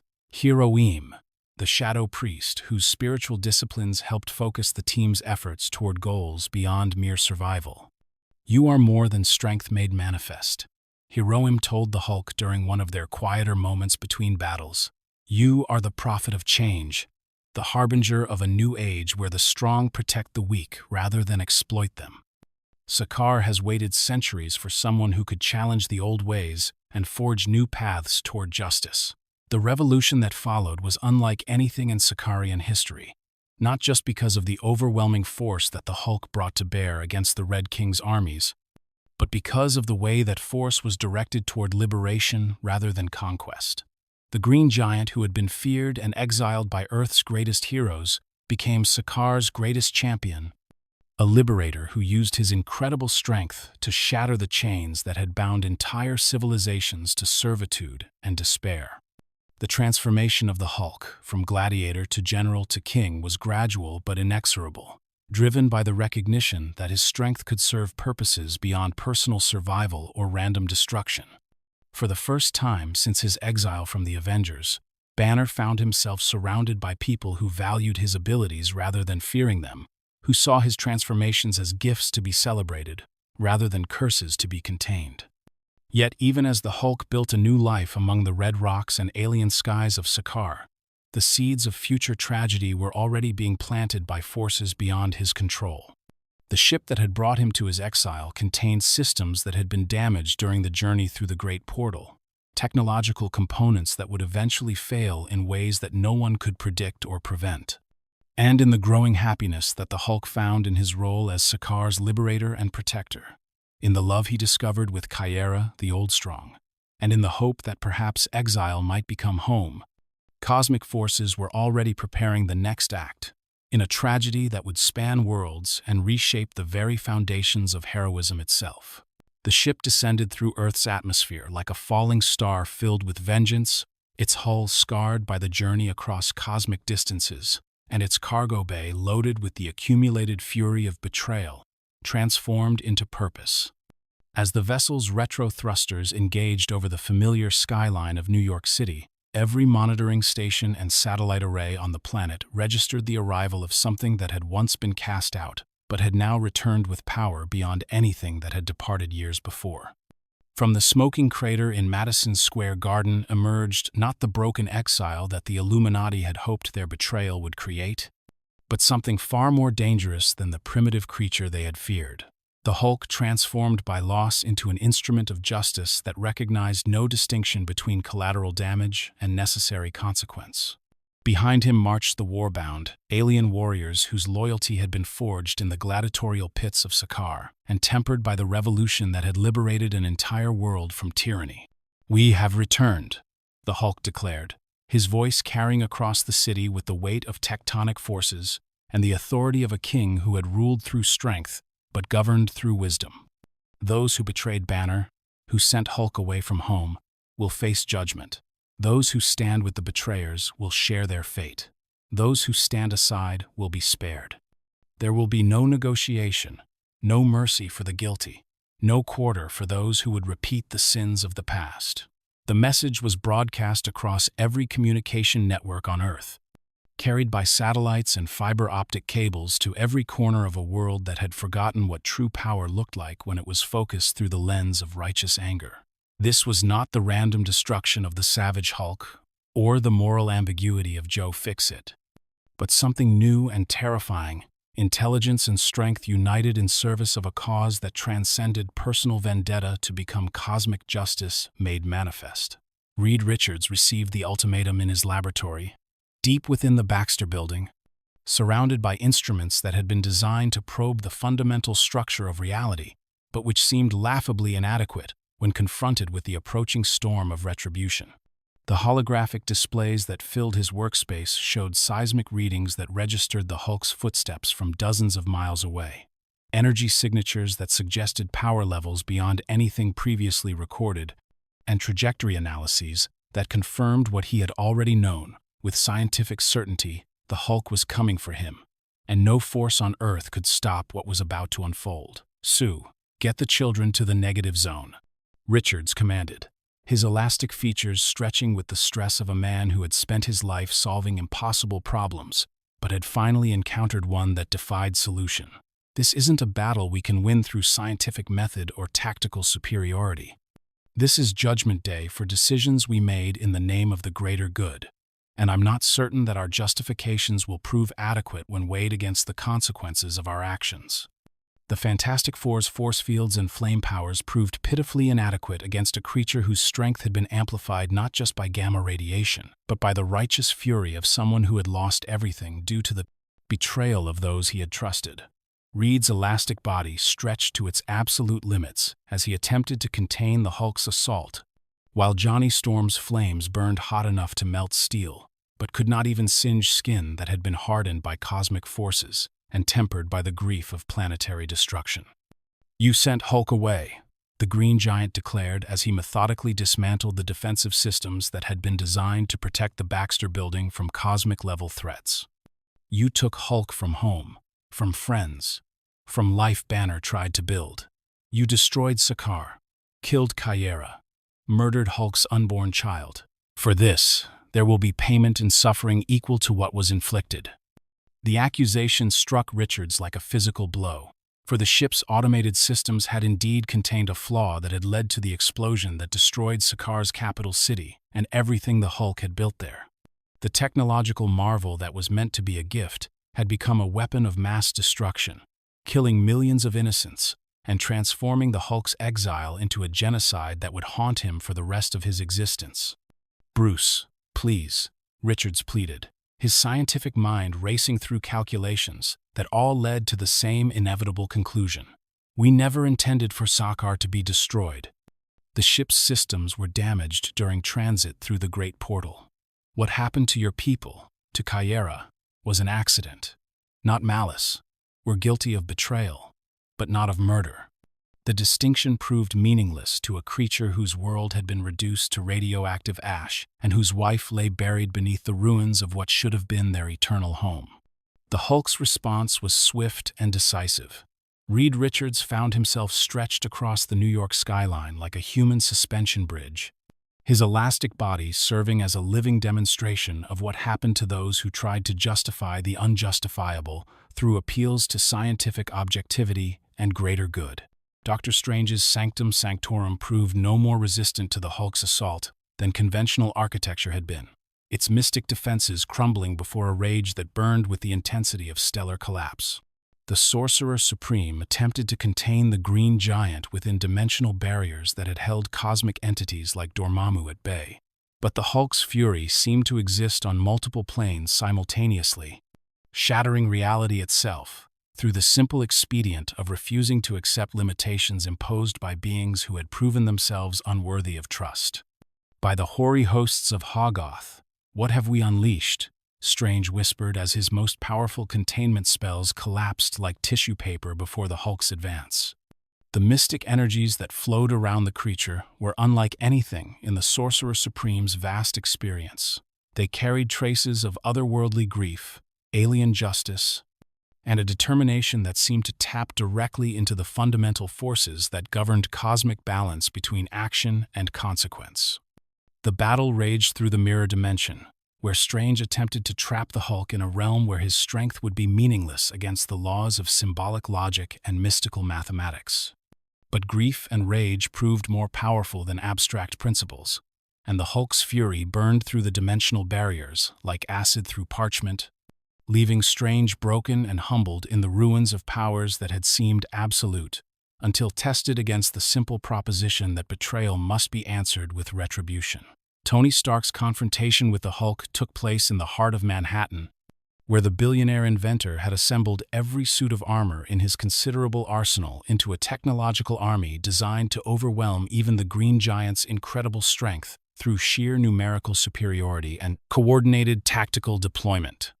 The Iron Legion attacked in waves, each assault carefully calculated to exploit theoretical weaknesses in the Hulk's defenses, while providing maximum protection for civilian populations caught in the crossfire.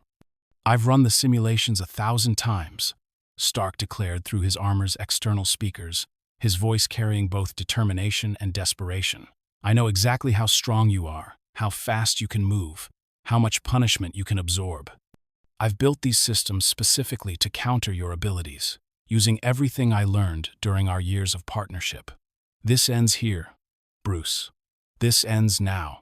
The technological marvel that Stark had assembled represented the pinnacle of human engineering and artificial intelligence, a fusion of science and strategy that should have been capable of defeating any single opponent, regardless of their individual power level.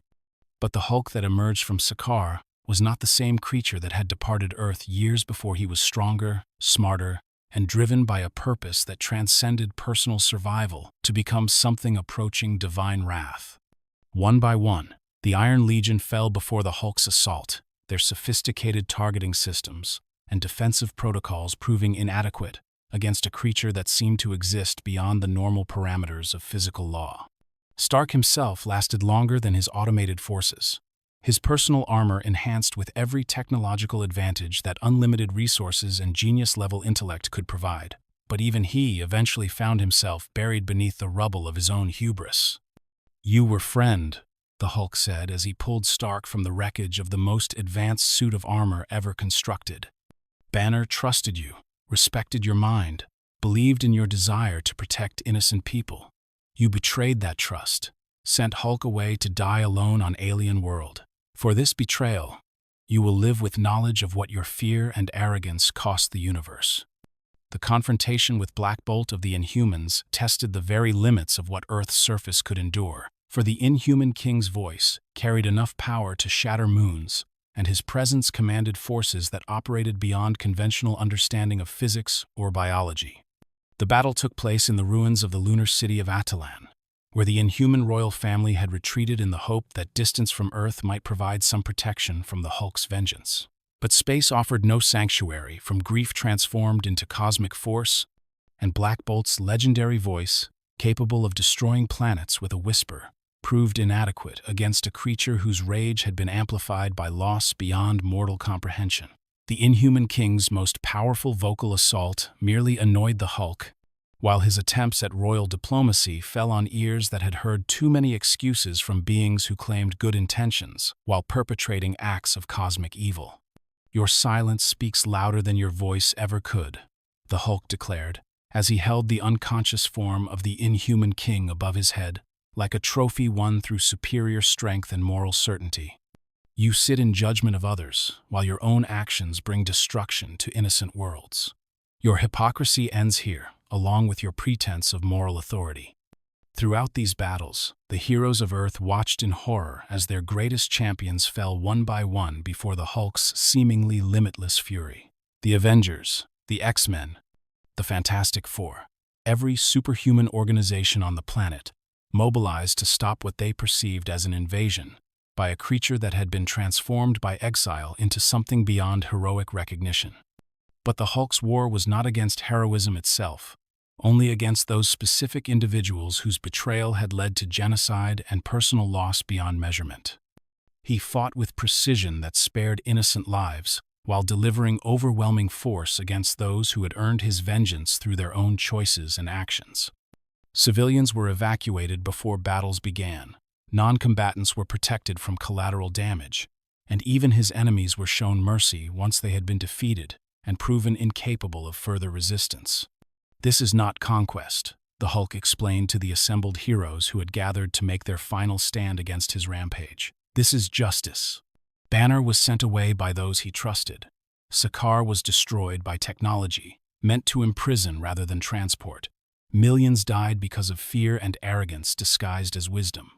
Those responsible will face consequences appropriate to their crimes. Those who were not involved have nothing to fear. The final confrontation came against the Sentry, the Golden Guardian whose power was said to equal that of 1,000,000 exploding suns, and whose very presence could alter reality through sheer force of will. Robert Reynolds had spent years suppressing his abilities out of fear that their full expression might damage the world he sought to protect. But the Hulk's rampage demanded a response that transcended normal heroic limitations. The battle between the Hulk and the Sentry raged across dimensions, their conflict so intense that it threatened to tear holes in the fabric of space-time itself. Buildings crumbled, mountains shifted, and the very air seemed to catch fire as two beings of cosmic power tested the limits of what physical reality could endure. Yet even the Sentry's incredible abilities proved inadequate against rage that had been refined by loss and focused by the simple knowledge that justice demanded retribution for betrayal. "You cannot defeat what I have become," the Hulk declared as he stood over the broken form of Earth's most powerful defender. Banner's friends made Hulk into something beyond their ability to control or contain. They created this moment through their own choices. Now they must live with the consequences of their wisdom and benevolence. As the dust settled over the ruins of New York City and the world counted the cost of the Hulk's vengeance, Banner finally allowed himself to revert to human form for the first time since his return to Earth. Standing among the debris of broken buildings and shattered illusions, he looked upon the faces of heroes who had once called him friend and ally, seeing in their expressions the same fear and rejection that had driven him into exile years before. The victory was complete but hollow, justice served but empty of satisfaction. The Hulk had proven his point, demonstrated his power, and extracted payment for betrayal that had cost him everything he had built on Sakaar. But vengeance, no matter how justified or overwhelming, could not restore what had been lost, or repair what had been broken by the choices of those who claimed to act in the name of the greater good. Banner surrendered himself to SHIELD. Custody not out of defeat but out of completion. His war was over. His point had been made. And the world would never again underestimate the consequences of betraying someone whose strength was matched only by his capacity for loyalty and love. The monster had returned home, had his revenge, and proven that even the mightiest heroes were merely human when confronted with the cosmic forces they had set in motion through their own fear and arrogance. The crimson figure that emerged from the New Mexico desert moved with predatory grace that spoke of military training, combined with power that defied every known law of physics, his red-skinned form radiating heat that turned sand to glass, and his yellow eyes burning with intelligence that was both human and something far more dangerous. The Red Hulk represented a new paradigm in gamma-enhanced beings, possessing all of the Green Giant's incredible strength, while retaining the tactical knowledge and strategic thinking that came from decades of military experience at the highest levels of command. General Thaddeus Thunderbolt Ross had spent his entire adult life pursuing the creature that had stolen his daughter's heart and threatened everything he believed about order, discipline, and the proper relationship between power and authority. Now, through gamma radiation that had been refined and controlled, rather than accidentally unleashed, he had become the very thing he had hunted, transformed into a red-skinned embodiment of everything the original Hulk could have been, if it had been created through purpose rather than accident. The Green Goliath was a mistake, the Red Hulk declared during his first public appearance, his words carrying the authority of someone who had finally found the perfect weapon to use against an enemy that had eluded him for decades. A random accident that created power without discipline, strength without purpose, force without the wisdom to use it effectively. I am what Banner should have become, a soldier who serves his country rather than threatening it, a weapon that answers to legitimate authority rather than chaotic emotion. The military had learned from their previous failures in attempting to replicate Banner's transformation, applying decades of research and development to create a controlled gamma enhancement process that would produce super soldiers rather than uncontrollable monsters. Ross had volunteered for the procedure not out of personal ambition, but from a genuine belief that his experience and discipline would allow him to succeed where Banner had failed in mastering the terrible power that gamma radiation could provide. The Red Hulk's strength rivaled that of his green counterpart, but his tactical intelligence and military training made him a far more dangerous opponent in many ways. Where the original Hulk's attacks were driven by emotion and instinct, the Red Hulk fought with calculated precision, using strategy and battlefield awareness to maximize the effectiveness of his superhuman abilities while minimizing collateral damage that could be used as propaganda against his cause. Ross has become everything he accused Banner of being, Betty Ross observed during one of her sessions with Dr. Leonard Sampson, her voice carrying the weight of someone who had spent years caught between her love for Bruce Banner and her loyalty to her father. He's lost in the transformation just as completely as Bruce ever was, but he refuses to acknowledge it because he believes his motives are pure and his cause is just. Somehow that makes him even more dangerous than the Hulk ever was. The emergence of the Red Hulk coincided with a broader conspiracy that had been developing within the military-industrial complex for years, a shadow organization that called itself the Intelligentsia and sought to harness gamma radiation for purposes that transcended individual enhancement to become a tool for social engineering on a global scale. Led by the leader, whose gamma-enhanced intellect had grown beyond human limitations to become something approaching cosmic consciousness, the group included some of the most brilliant and ruthless minds on Earth. Dr. Samuel Stearns had spent years in exile following his first defeat by the Hulk, using his enhanced intelligence to develop technologies and strategies that would allow him to complete his original vision of gamma-enhanced evolution. The leader's plans went far beyond creating individual super-soldiers or weapons. He sought to transform the entire human species into gamma-powered beings under his direct control, a new evolutionary step that would eliminate the chaos and inefficiency of unenhanced human civilization. Gamma radiation is not a curse but a gift, the leader explained to his fellow conspirators during one of their secret meetings in underground facilities that had been hidden from government oversight and public knowledge.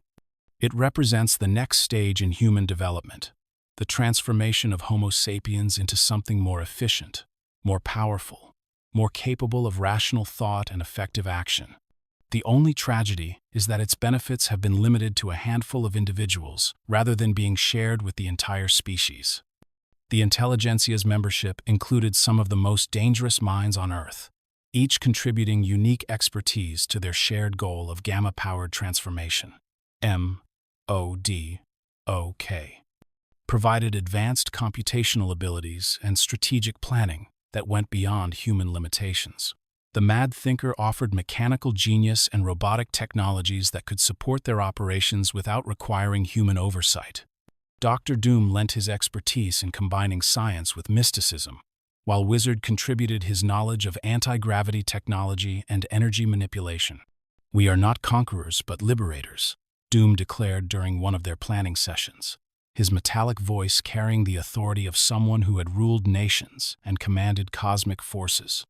"We seek to free humanity from the limitations of its current evolutionary state, to grant every person on Earth the same gifts that cosmic accident provided to Banner and controlled science has given to Ross. This is not oppression but elevation, not conquest but transcendence."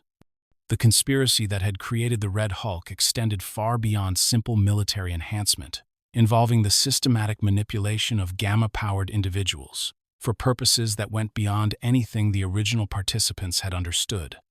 Ross believed he was serving his country's interests by becoming a more controllable version of the Hulk, but he was actually serving as a test subject for technologies that would eventually be applied to entire populations without their knowledge or consent. The emergence of the Red She-Hulk marked the next phase in the Intelligentsia's plans, demonstrating that gamma enhancement could be applied to anyone regardless of their previous connection to the original accident. Betty Ross underwent her transformation, not through choice, but through betrayal.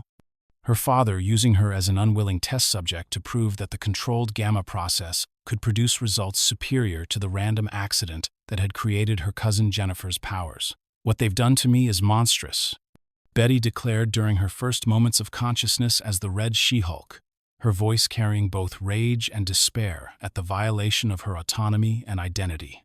"They've turned me into the very thing I've spent years trying to help Bruce overcome. And they've done it not to save my life, but to prove a point about the superiority of their methods over natural gamma enhancement." The Red She-Hulk possessed many of the same abilities as her green counterpart, but with additional powers that had been engineered into her transformation through advanced understanding of gamma radiation's effects on human physiology. Her body temperature could reach levels that would melt steel. Her energy projection capabilities allowed her to fire destructive blasts from her hands. And her tactical intelligence had been enhanced beyond normal human limitations through careful application of controlled gamma enhancement. The World War Hulks event that followed represented the intelligentsia's attempt to implement their vision on a global scale, using advanced technology to transform some of Earth's most powerful heroes into gamma-powered beings under their direct control. The process was not random or accidental like Banner's original transformation, but carefully planned and executed to create an army of super soldiers who would serve the leader's vision of gamma-enhanced humanity. The hulked-out versions of heroes like Spider-Man, Wolverine, and Cyclops retained their original personalities and abilities, while gaining the incredible strength and durability that gamma radiation provided, but they were also subjected to mental conditioning that made them loyal to the intelligentsia's cause rather than their original heroic ideals. The transformation was temporary and reversible, but it demonstrated the scope of the conspiracy's ambitions and capabilities. "They're not trying to destroy the superhero community," Banner realized as he observed the systematic transformation of his former allies into gamma-powered weapons. "They're trying to recruit it, to prove that gamma enhancement is superior to whatever cosmic accidents or scientific experiments created the original heroes. This is ideological warfare disguised as physical conquest." The battle to stop the intelligentsia's plans required Banner to work alongside the very military forces that had spent decades trying to capture or kill him, forming an unlikely alliance with General Ross, despite their complicated history of conflict and betrayal. The Red Hulk's strength and tactical experience proved invaluable in combating enemies who understood gamma enhancement better than anyone else on Earth. "I may hate what you represent," Ross admitted during one of their brief truces, his red-skinned form radiating heat that spoke of barely contained fury. "But I understand now that I've become the same kind of monster I accused you of being. The difference is that you never chose this curse, while I embraced it willingly in the belief that my motives would somehow make me better than you."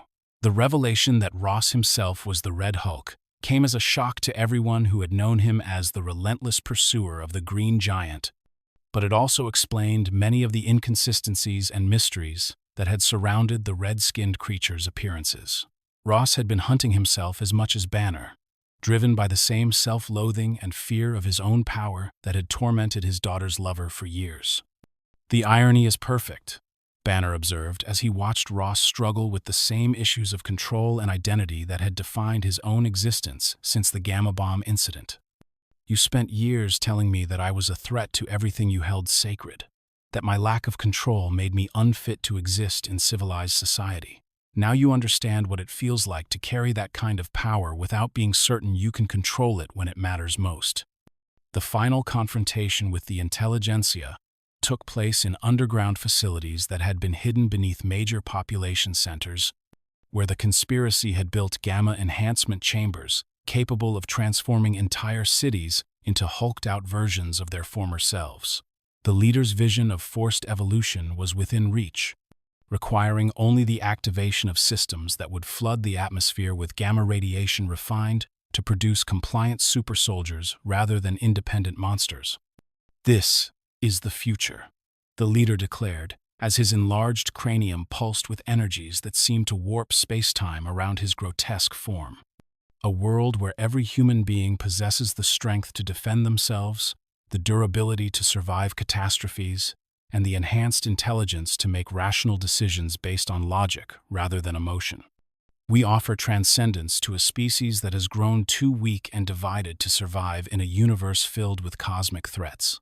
The battle to prevent global gamma enhancement required Banner to embrace aspects of his condition that he had spent years trying to suppress or control. The Savage Hulk's raw strength was necessary to match the enhanced abilities of the Intelligentsia's agents, while Banner's scientific knowledge was essential for understanding the technologies that threatened to transform Earth into a planet of unwilling gamma mutates. "They're right about one thing," Banner admitted as he worked to disable the global enhancement systems. "Humanity is facing threats that conventional human abilities can't handle. But forced evolution isn't the answer. It's just another form of tyranny, disguised as benevolence. The choice to enhance or remain human has to be made by individuals, not imposed by those who think they know what's best for everyone else." The World War Hulk's crisis ended not with victory or defeat, but with understanding the recognition that gamma enhancement was neither inherently good nor evil, but simply a tool that could be used for either purpose, depending on the motivations and wisdom of those who wielded it. The Intelligentsia's defeat proved that even the most brilliant minds could be corrupted by power, while Ross's transformation demonstrated that even the most disciplined soldiers could lose themselves in the pursuit of control. The aftermath of the conspiracy's exposure left the gamma-enhanced community forever changed, their existence no longer secret but acknowledged as part of Earth's new reality. The Red Hulk and Red She-Hulk would continue to operate as heroes, but their existence served as constant reminders of the price of power and the complexity of choosing how to use abilities that transcended human limitation. "We are what we choose to become," Banner reflected as he surveyed the ruins of the Intelligentsia's ambitions. "The gamma radiation didn't make any of us into monsters or heroes, it just gave us the power to become more than we were before. The real choice has always been whether we use that power to protect or to control, to serve or to rule, to heal or to harm." The laboratory deep beneath Stark Tower hummed with energies that seemed to bend the very laws of physics around their focal point, where Bruce Banner lay unconscious on an examination table that had been designed to contain forces that could theoretically level city blocks.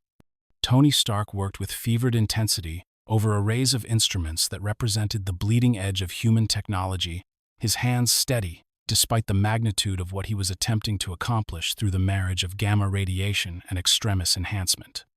The extremis virus has been modified to interface directly with gamma-irradiated DNA. Stark explained to the assembled team of scientists and medical professionals who had gathered to witness what might be either Banner's salvation or his final transformation into something beyond human recognition. Instead of simply healing his injuries, it should integrate with his existing enhancements to create a stable synthesis between his human intellect and the Hulk's physical capabilities. The procedure represented the culmination of years of research into the fundamental mechanisms that governed Banner's transformations, scientific study that had revealed the gamma enhancement process to be far more complex and controllable than anyone had previously understood.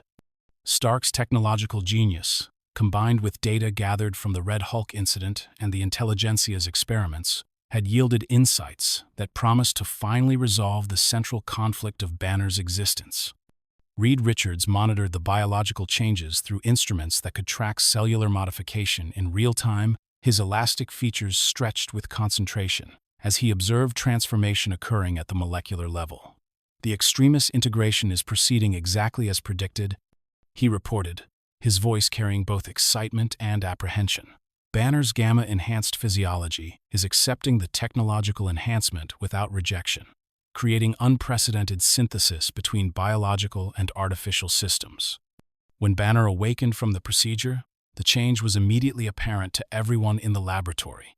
His eyes blazed with green fire that spoke of gamma enhancement, but his expression carried the calculating intelligence of someone whose mental capabilities had been elevated far beyond normal human limitations. The creature that rose from the examination table was neither Banner nor the Hulk, but something entirely new, a being that possessed the scientist's brilliant mind enhanced to cosmic levels, while retaining access to the monster's incredible strength. "Fascinating," the entity that had once been Bruce Banner declared, his voice carrying harmonics that seemed to resonate through multiple dimensions simultaneously.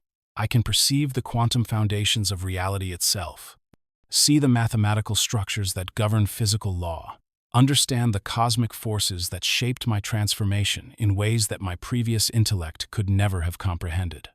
This is what I was meant to become, not a monster driven by emotion, but a rational being capable of solving problems that have plagued the universe since its inception. Doc Green, as he came to be known, represented the theoretical ideal that Banner had spent years trying to achieve through psychological integration and therapeutic intervention.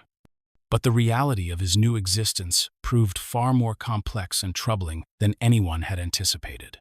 His enhanced intelligence operated on levels that transcended human ethical frameworks, leading him to conclusions that were logically sound but morally questionable by conventional standards. The gamma-enhanced individuals who exist on Earth represent an evolutionary dead end, Doc Green announced during his first public appearance as Earth's newest superhero. Their transformations were random accidents or uncontrolled experiments that produced beings of immense power but limited wisdom. Most of them lack the intellectual capacity to use their abilities effectively, while others have been driven insane by the psychological stress of their conditions. For the good of the species and the safety of the planet, they must be cured of their enhancements. The mission that Doc Green set for himself was ambitious in scope and terrifying in its implications. The systematic elimination of gamma enhancement from every individual who possessed it, regardless of their personal wishes or the circumstances that had led to their transformation. His enhanced intellect had concluded that gamma radiation was too dangerous to remain in uncontrolled hands, that only someone with his level of mental development could be trusted to wield such power responsibly. "You're talking about forced medical procedures performed on unwilling subjects," Jennifer Walters argued during one of their confrontations, her She-Hulk form radiating the kind of barely controlled fury that had once characterized her cousin's transformations. "What you're proposing isn't heroism, it's playing God with other people's lives based on the assumption that you know what's best for everyone. How is that different from what the intelligentsia tried to do?" Doc Green's response was swift and devastating, both intellectually and physically. "The difference, Jennifer, is that my conclusions are based on logic and comprehensive analysis, rather than megalomaniacal ambition," he declared as his enhanced strength easily overpowered her resistance. "I have no desire to rule or control. I simply recognize that gamma enhancement in uncontrolled hands poses an unacceptable risk to planetary security. Your emotional attachment to your powers prevents you from seeing the objective truth of the situation." The cure that Doc Green had developed was elegant in its simplicity and monstrous in its implications. Based on advanced understanding of gamma radiation's effects on human DNA, the serum could reverse any gamma-induced transformation permanently, stripping enhanced individuals of their abilities while leaving them otherwise unharmed. The process was irreversible and absolute. Those who were cured would never again be able to access the power that cosmic accident had given them. Rick Jones, operating as A-Bomb, represented one of Doc Green's first targets for cure, despite the decades of friendship that had bound them together since the original Gamma Bomb incident. "Bruce, you can't do this," Rick pleaded, as he found himself overwhelmed by his former friend's superior strength and intelligence. "These powers aren't just abilities, they're part of who we are now. You're not saving us from a curse, you're stealing our identities and forcing us to become something we no longer choose to be. Your attachment to gamma enhancement is understandable, but ultimately irrational," Doc Green replied as he administered the cure with clinical precision.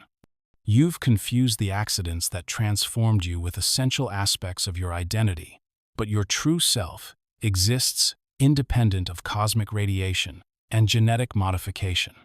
I'm not taking anything away from you. I'm returning you to who you were meant to be before gamma radiation corrupted your natural development."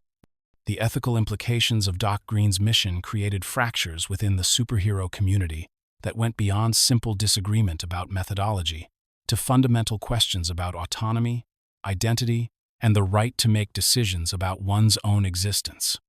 Heroes who had spent years fighting alongside gamma-enhanced individuals found themselves forced to choose between supporting forced medical intervention or defending the rights of beings whose very existence posed theoretical threats to planetary security. "He's become exactly what we feared the Hulk might become," Tony Stark admitted during a private conversation with Steve Rogers, his voice carrying the weight of someone who recognized his own responsibility for creating the current crisis. "A being of incredible power who believes that his superior abilities give him the right to make decisions for everyone else," The extremis enhancement didn't cure Banner's problems, it just gave him the intellectual tools to rationalize them more effectively. The confrontation with She-Hulk proved to be one of Doc Green's most challenging cases, both because of her legal expertise and her personal connection to the Banner family legacy. Jennifer had built her entire career around defending the rights of enhanced individuals, using her law degree and gamma-powered abilities to ensure that justice remained accessible to those who operated outside normal human parameters. You're violating every principle of medical ethics and constitutional law, Jennifer argued, as she prepared for what she knew would likely be her final battle as She-Hulk. Informed consent, due process, equal protection under the law. You're throwing away centuries of legal and ethical development because your enhanced intelligence has convinced you that you're above such human concerns. Doc Green's response revealed the fundamental flaw in his enhanced reasoning: intelligence without wisdom, logic without compassion, problem-solving ability without consideration for the human cost of his solutions. Legal frameworks were created by and for unenhanced humans operating within limited intellectual parameters, he declared, as he systematically dismantled her arguments through superior dialectical skills. They are inadequate tools for addressing problems that transcend normal human experience and threaten the survival of the species itself. The cure that Doc Green administered to She-Hulk was perhaps the most tragic of his interventions, stripping away not just her gamma-enhanced abilities, but the confidence and strength that had allowed her to build a successful legal career, defending the rights of enhanced individuals. Jennifer Walters found herself returned to a purely human existence, but one that felt diminished and incomplete compared to the integrated identity she had achieved as She-Hulk. "He didn't cure me," Jennifer confided to Betty Ross during one of their sessions, discussing the psychological aftermath of forced de-enhancement. "He lobotomized me. He took away part of who I had become and left me with memories of abilities and confidence that I can no longer access. It's like losing a limb that you didn't know you depended on until it was gone." The systematic elimination of gamma enhancement continued, despite growing opposition from both the superhero community and the individuals being targeted for cure. Doc Green's superior intelligence allowed him to anticipate and counter most attempts to stop his mission, while his retained access to Hulk-level strength made direct confrontation nearly impossible for anyone who lacked cosmic-level abilities. "The resistance to my mission is understandable but ultimately futile," Doc Green observed as he completed another successful cure despite elaborate attempts to prevent it. "Emotional attachment to power is a fundamental human weakness that prevents rational evaluation of costs and benefits. Those who oppose me are driven by sentiment rather than logic, attachment rather than wisdom, personal preference rather than objective analysis of planetary security requirements." The end of the Doc Green era came not through external intervention, but through the inherent instability of the enhancement that had created him. The extremis virus that had elevated his intelligence to cosmic levels was not designed for integration with gamma-irradiated physiology, and the synthesis that had seemed so perfect in laboratory conditions proved unsustainable when subjected to the stresses of real-world application. As his enhanced intellect began to degrade, Doc Green found himself faced with a choice that perfectly encapsulated the central irony of his existence.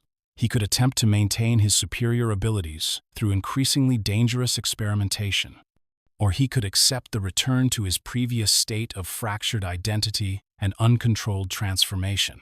The being who had spent months arguing for the rational elimination of gamma enhancement ultimately chose to eliminate himself from the equation. "I understand now why the integration couldn't last," Banner said as he reverted to his original condition, his voice carrying both relief and regret. The enhanced intelligence wasn't wisdom, it was just processing power without the emotional and ethical frameworks that give meaning to intellectual achievement. "I became the most dangerous kind of monster, one who believed that his superior abilities made him qualified to decide the fate of others without their consent." The legacy of the Doc Green era would haunt Banner for years to come, serving as a constant reminder of what he could become if he ever again allowed his desire for control to override his respect for others' autonomy and dignity. The individuals he had cured remained permanently changed, their gamma enhancements gone forever, while those who had escaped his mission lived with the knowledge that even heroes could become tyrants. when they convinced themselves that their superior abilities made them uniquely qualified to solve the world's problems. The transformation from Doc Green back to Bruce Banner marked not just the end of a particular enhancement, but the beginning of a deeper understanding of the responsibilities that came with power and the importance of maintaining human connections, even in the face of cosmic-level abilities. The monster within him remained unchanged, but Banner's approach to managing that monster had been forever altered by the experience of becoming something even more dangerous than the Hulk, a being who believed that his intelligence gave him the right to choose for others.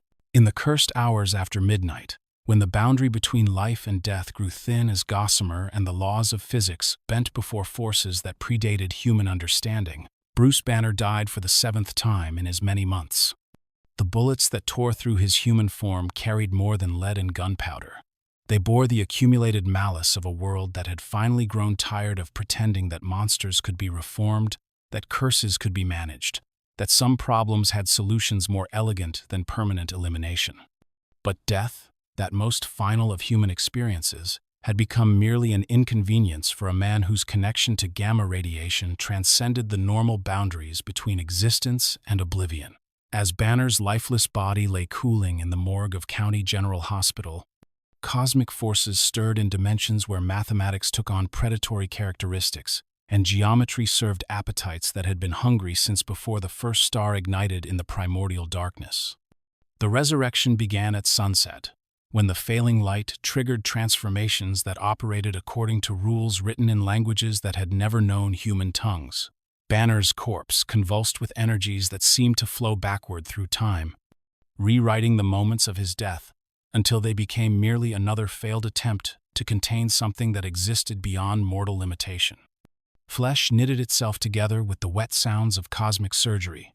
Bones reformed themselves according to architectural principles that violated every known law of anatomy, and consciousness returned to a mind that had learned to navigate the spaces between life and death with increasing familiarity.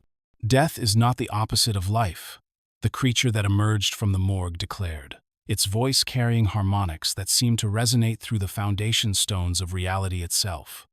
Death is simply another state of being, another form of existence for those who have learned to transcend the artificial boundaries that mortality imposes upon consciousness. I am Bruce Banner, and I am the Hulk, and I am something else, entirely something that cannot be killed because it has already died and chosen to return. This was not the savage Hulk driven by primitive emotion, nor the intelligent amalgamation that Doc Green had represented, but something far more complex and terrifying, a being that had been touched by forces from dimensions where horror took on mathematical precision and nightmare, operated according to scientific principles. The immortal Hulk possessed all of Banner's scientific knowledge and the monster's incredible strength, but he also carried wisdom that had been gained through repeated journeys to the threshold of existence and back. Dr. Charlene McGowan, the physicist whose research into gamma radiation had led her to uncover the cosmic conspiracy that surrounded Banner's condition, stood in her laboratory surrounded by instruments that registered energy readings beyond anything in human experience. The data flowing across her screens told a story of transformation that violated every established principle of biology, physics, and theology, suggesting that Banner's resurrections were not miraculous anomalies, but evidence of a larger pattern that connected his curse to forces that operated on galactic scales. The gamma radiation that transformed Banner wasn't just cosmic accident, McGowan explained to her research team, her voice carrying the weight of discoveries that challenged the fundamental assumptions of human science. It was a doorway, a connection point between our reality and something that exists in the spaces between dimensions. Each time he dies and returns, that connection grows stronger, allowing entities from beyond our understanding to influence events in our world through his transformed physiology. The below place that served as Banner's destination during his periods of death was not the traditional afterlife that human religions had imagined, but something far stranger and more terrible, a dimension where cosmic forces that had been rejected by reality itself gathered to plot their return to universes that had expelled them for reasons lost in the mythology of creation. It was a realm where the concepts of good and evil were meaningless abstractions, where power was the only truth that mattered, and where Banner's repeated visits had begun to attract attention from entities that viewed his resurrections as opportunities rather than miracles. The green door opens both ways. The entity that sometimes called itself the Devil Hulk explained during one of Banner's conversations with his own subconscious, its words carrying the weight of cosmic revelation. Each time you die and return, you bring a little more of the below place back with you. Each resurrection makes you stronger, but it also makes you less human, more connected to forces that exist beyond the moral frameworks that once governed your actions. The Devil Hulk represented the darkest aspect of Banner's gamma-enhanced psyche, the part of his consciousness that had been touched most directly by the cosmic horror that lurked in the spaces between life and death. Unlike the Savage Hulk's primitive rage or the Professor's rational integration, the Devil Hulk embodied wisdom that had been gained through exposure to truths too terrible for human minds to process without fundamental alteration. "I am not evil," the Devil Hulk declared during one of its rare manifestations in the physical world, its form a grotesque parody of the familiar green giant that seemed to shift and flow according to principles that violated Euclidean geometry. Evil implies choice, moral agency, the capacity to distinguish between right and wrong according to human ethical frameworks. I am beyond such limitations. I am force incarnate, cosmic justice given form, the universe's immune system responding to infections that threaten the stability of reality itself. The horror that surrounded the immortal Hulk's existence was not the simple terror of overwhelming physical force, but the more sophisticated dread that came from witnessing the breakdown of natural law itself. His resurrections were accompanied by phenomena that challenged every scientific principle: bodies that regenerated from component atoms, consciousness that persisted through complete physical destruction, energy that seemed to flow from sources that existed outside the normal parameters of space and time. Banner's condition has evolved beyond anything we previously understood. Dr. Samuel Stearns observed from his cell in the secure facility where the leader's enhanced intellect was being contained through measures that bordered on the supernatural. He is no longer simply a man who transforms into a monster, but a cosmic intersection point where multiple realities converge. His resurrections are not healing but recreation, not recovery but renaissance from forces that exist beyond human comprehension. The investigations that followed Banner's repeated deaths and returns revealed a conspiracy that spanned decades and involved elements of the military-industrial complex that had been infiltrated by entities from the below place itself. Shadow organizations operating under names like Gamma Flight and the UFOs had been conducting experiments that used human subjects as conduits for cosmic forces that sought to reshape reality according to their own alien agendas. General Fortean, whose obsession with capturing Banner had led him to embrace enhancement procedures that bordered on self-mutilation, represented the human face of the larger conspiracy.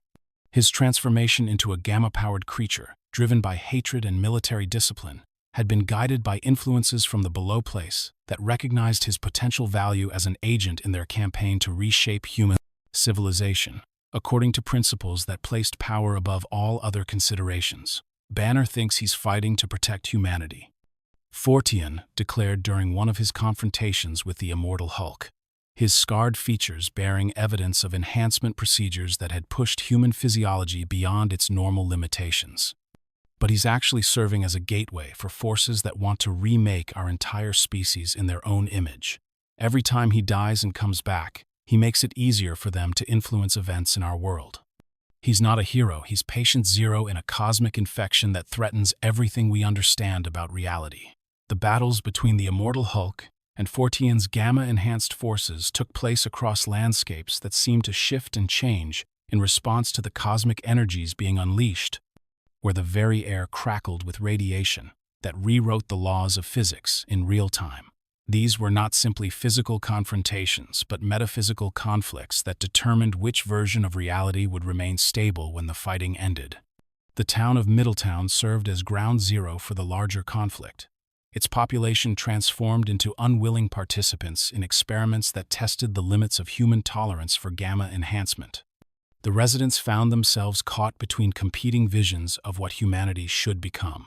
Banner's desire to protect them from cosmic forces beyond their understanding, and the below-place entity's determination to use them as raw material for evolutionary experiments that would reshape the species according to alien specifications.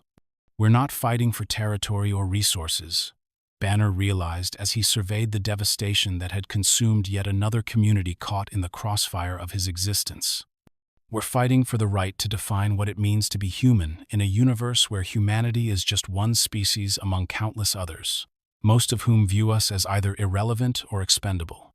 The gamma radiation didn't just change my body, it made me into a battlefield where different versions of the future compete for dominance. The religious symbolism that permeated the immortal Hulk's existence reflected deeper truths about the cosmic forces that governed his condition. His deaths and resurrections followed patterns that echoed mythological cycles of sacrifice and rebirth, while his confrontations with entities from the below place took on the characteristics of spiritual warfare between competing definitions of divine authority and moral order. "You are the prophet of change," proclaimed the entity that sometimes manifested as Brian Banner, Bruce's abusive father whose influence seemed to transcend death itself through the cosmic connections that gamma radiation had forged. Not the gentle change that humanity expects from its saviors, but the violent transformation that reality demands when existing systems prove inadequate to address cosmic-level threats. You are destruction and creation united in one impossible form. The psychological horror that defined Banner's existence as the immortal Hulk went beyond the simple fear of death to encompass the more sophisticated terror of endless existence without purpose or meaning. Each resurrection brought him back to a world that had grown slightly more alien, slightly more influenced by forces from the below place, until he began to question whether his returns were acts of heroism or cosmic tragedy played out on scales beyond human comprehension. "I can't stay dead," Banner confided to Betty Ross during one of their increasingly rare moments of human connection. His words, carrying the weight of someone who had learned that even the ultimate escape could be denied by cosmic forces that recognize no limit to their authority. "But I can't stay alive either, not in any way that preserves the man I once was. Each death changes me. Each resurrection makes me more connected to forces that view humanity as raw material for experiments in evolutionary advancement. I'm becoming something that serves purposes I don't understand, fighting for causes that may not be compatible with human survival." The cosmic scope of the immortal Hulk's existence expanded beyond Earth to encompass threats that operated on galactic scales, entities that viewed planetary civilization as obstacles to their own agenda for reshaping reality, according to principles that placed power above all other considerations. His battles took him to dimensions where the laws of physics were merely suggestions, where consciousness could exist independent of physical form, and where the concepts of good and evil were meaningless abstractions that had no bearing on cosmic justice. "The universe is not neutral," the immortal Hulk declared, as he stood against forces that sought to remake reality according to their own alien vision. "It has preferences, opinions, agenda that favors certain outcomes over others. Gamma radiation is not random cosmic accident, but part of a larger pattern that connects transformation to transcendence, destruction to recreation, ending to beginning. I am not a monster. I am an instrument of cosmic will that operates beyond human understanding, but serves purposes that ultimately protect, rather than threaten what humanity might become." The horror of the immortal Hulk's existence lay not in his capacity for destruction, but in his role as harbinger of changes that humanity was not prepared to accept or understand. His resurrections served as warnings that the comfortable certainties of mortal existence were illusions that could be shattered by forces operating according to rules that transcended human ethical frameworks and scientific understanding. As the immortal Hulk continued his eternal cycle of death and rebirth, the world watched in fascination and terror, as one man's curse became humanity's introduction to cosmic realities that had previously existed only in the realm of theoretical physics and theological speculation. Banner had become more than a hero or a monster. He had become a bridge between what humanity was and what it might be forced to become when confronted with forces that viewed transformation as inevitable rather than optional. The green giant who had once been driven by simple rage now carried within himself the complex wisdom of repeated death and resurrection, serving as guardian and herald of changes that would reshape not just individual lives but the fundamental nature of reality itself. In the end, the immortal Hulk represented both humanity's greatest hope for survival and its most terrifying glimpse of what evolution might demand from a species that had grown comfortable with its own limitations. Across the infinite expanse of the multiverse, where reality branched and diverged through every possible permutation of choice and chance, the gamma bomb that had created Bruce Banner detonated with cosmic regularity in dimensions where the fundamental constants of physics varied by degrees so subtle that only cosmic-level intelligences could perceive the differences. In each iteration, the explosion that birthed the Hulk created ripples that extended through space and time, generating variations on the theme of transformation that revealed new possibilities inherent in the marriage of science and cosmic accident. In the reality designated Earth 9200, an aging Hulk sat upon a throne built from the bones of heroes who had fallen during humanity's final war against itself. His gray-green skin bearing the accumulated scars of decades spent as dictator of a world that had learned too late that strength without wisdom was merely another form of tyranny. The Maestro, as he had come to be known, represented what Banner might become if he lived long enough for his intelligence to evolve beyond human ethical constraints, while his power remained undiminished by the passage of time. They called me monster when I fought to protect them. The Maestro mused as he surveyed the radioactive wasteland that had once been the American Southwest, his voice carrying the weight of centuries spent ruling through fear rather than love. Now they worship me as a god, because I am the only force strong enough to maintain order in a world where civilization collapsed under the weight of its own contradictions. I gave them exactly what they demanded, a leader powerful enough to solve all their problems through the simple application of overwhelming force. The timeline that had produced the Maestro was one where nuclear war had rendered most of Earth uninhabitable, leaving behind scattered communities of survivors who required protection from mutated creatures and environmental hazards that conventional authorities could not address. Banner had initially served as humanity's savior, using the Hulk's strength to defend refugee camps and establish safe zones in the radioactive wilderness. But power without accountability had gradually corrupted his noble intentions into autocratic control. The tragedy of the Maestro is not that he became evil, observed the cosmic entity known as the Living Tribunal during one of its periodic examinations of multiversal stability, but that he became logical. When faced with a world where democracy had failed and freedom had become a luxury that survival could not afford, he chose efficiency over ethics, order over autonomy. He became exactly what his world needed, which was precisely what his soul could not endure. In the ultimate universe designated Earth 1610, a different version of Banner struggled with a transformation that had been engineered rather than accidental.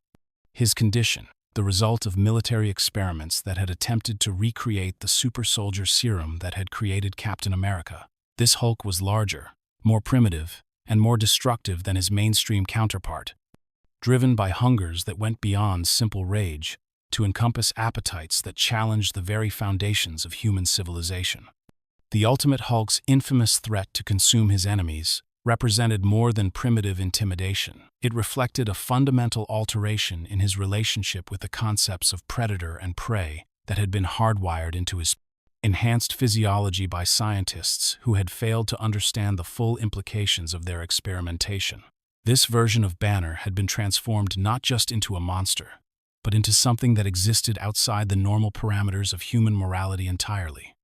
"I am hunger incarnate," the Ultimate Hulk declared during his rampage through Manhattan, his words carrying implications that extended far beyond physical destruction to encompass psychological horror that challenged observers' fundamental assumptions about the nature of heroism and monstrosity.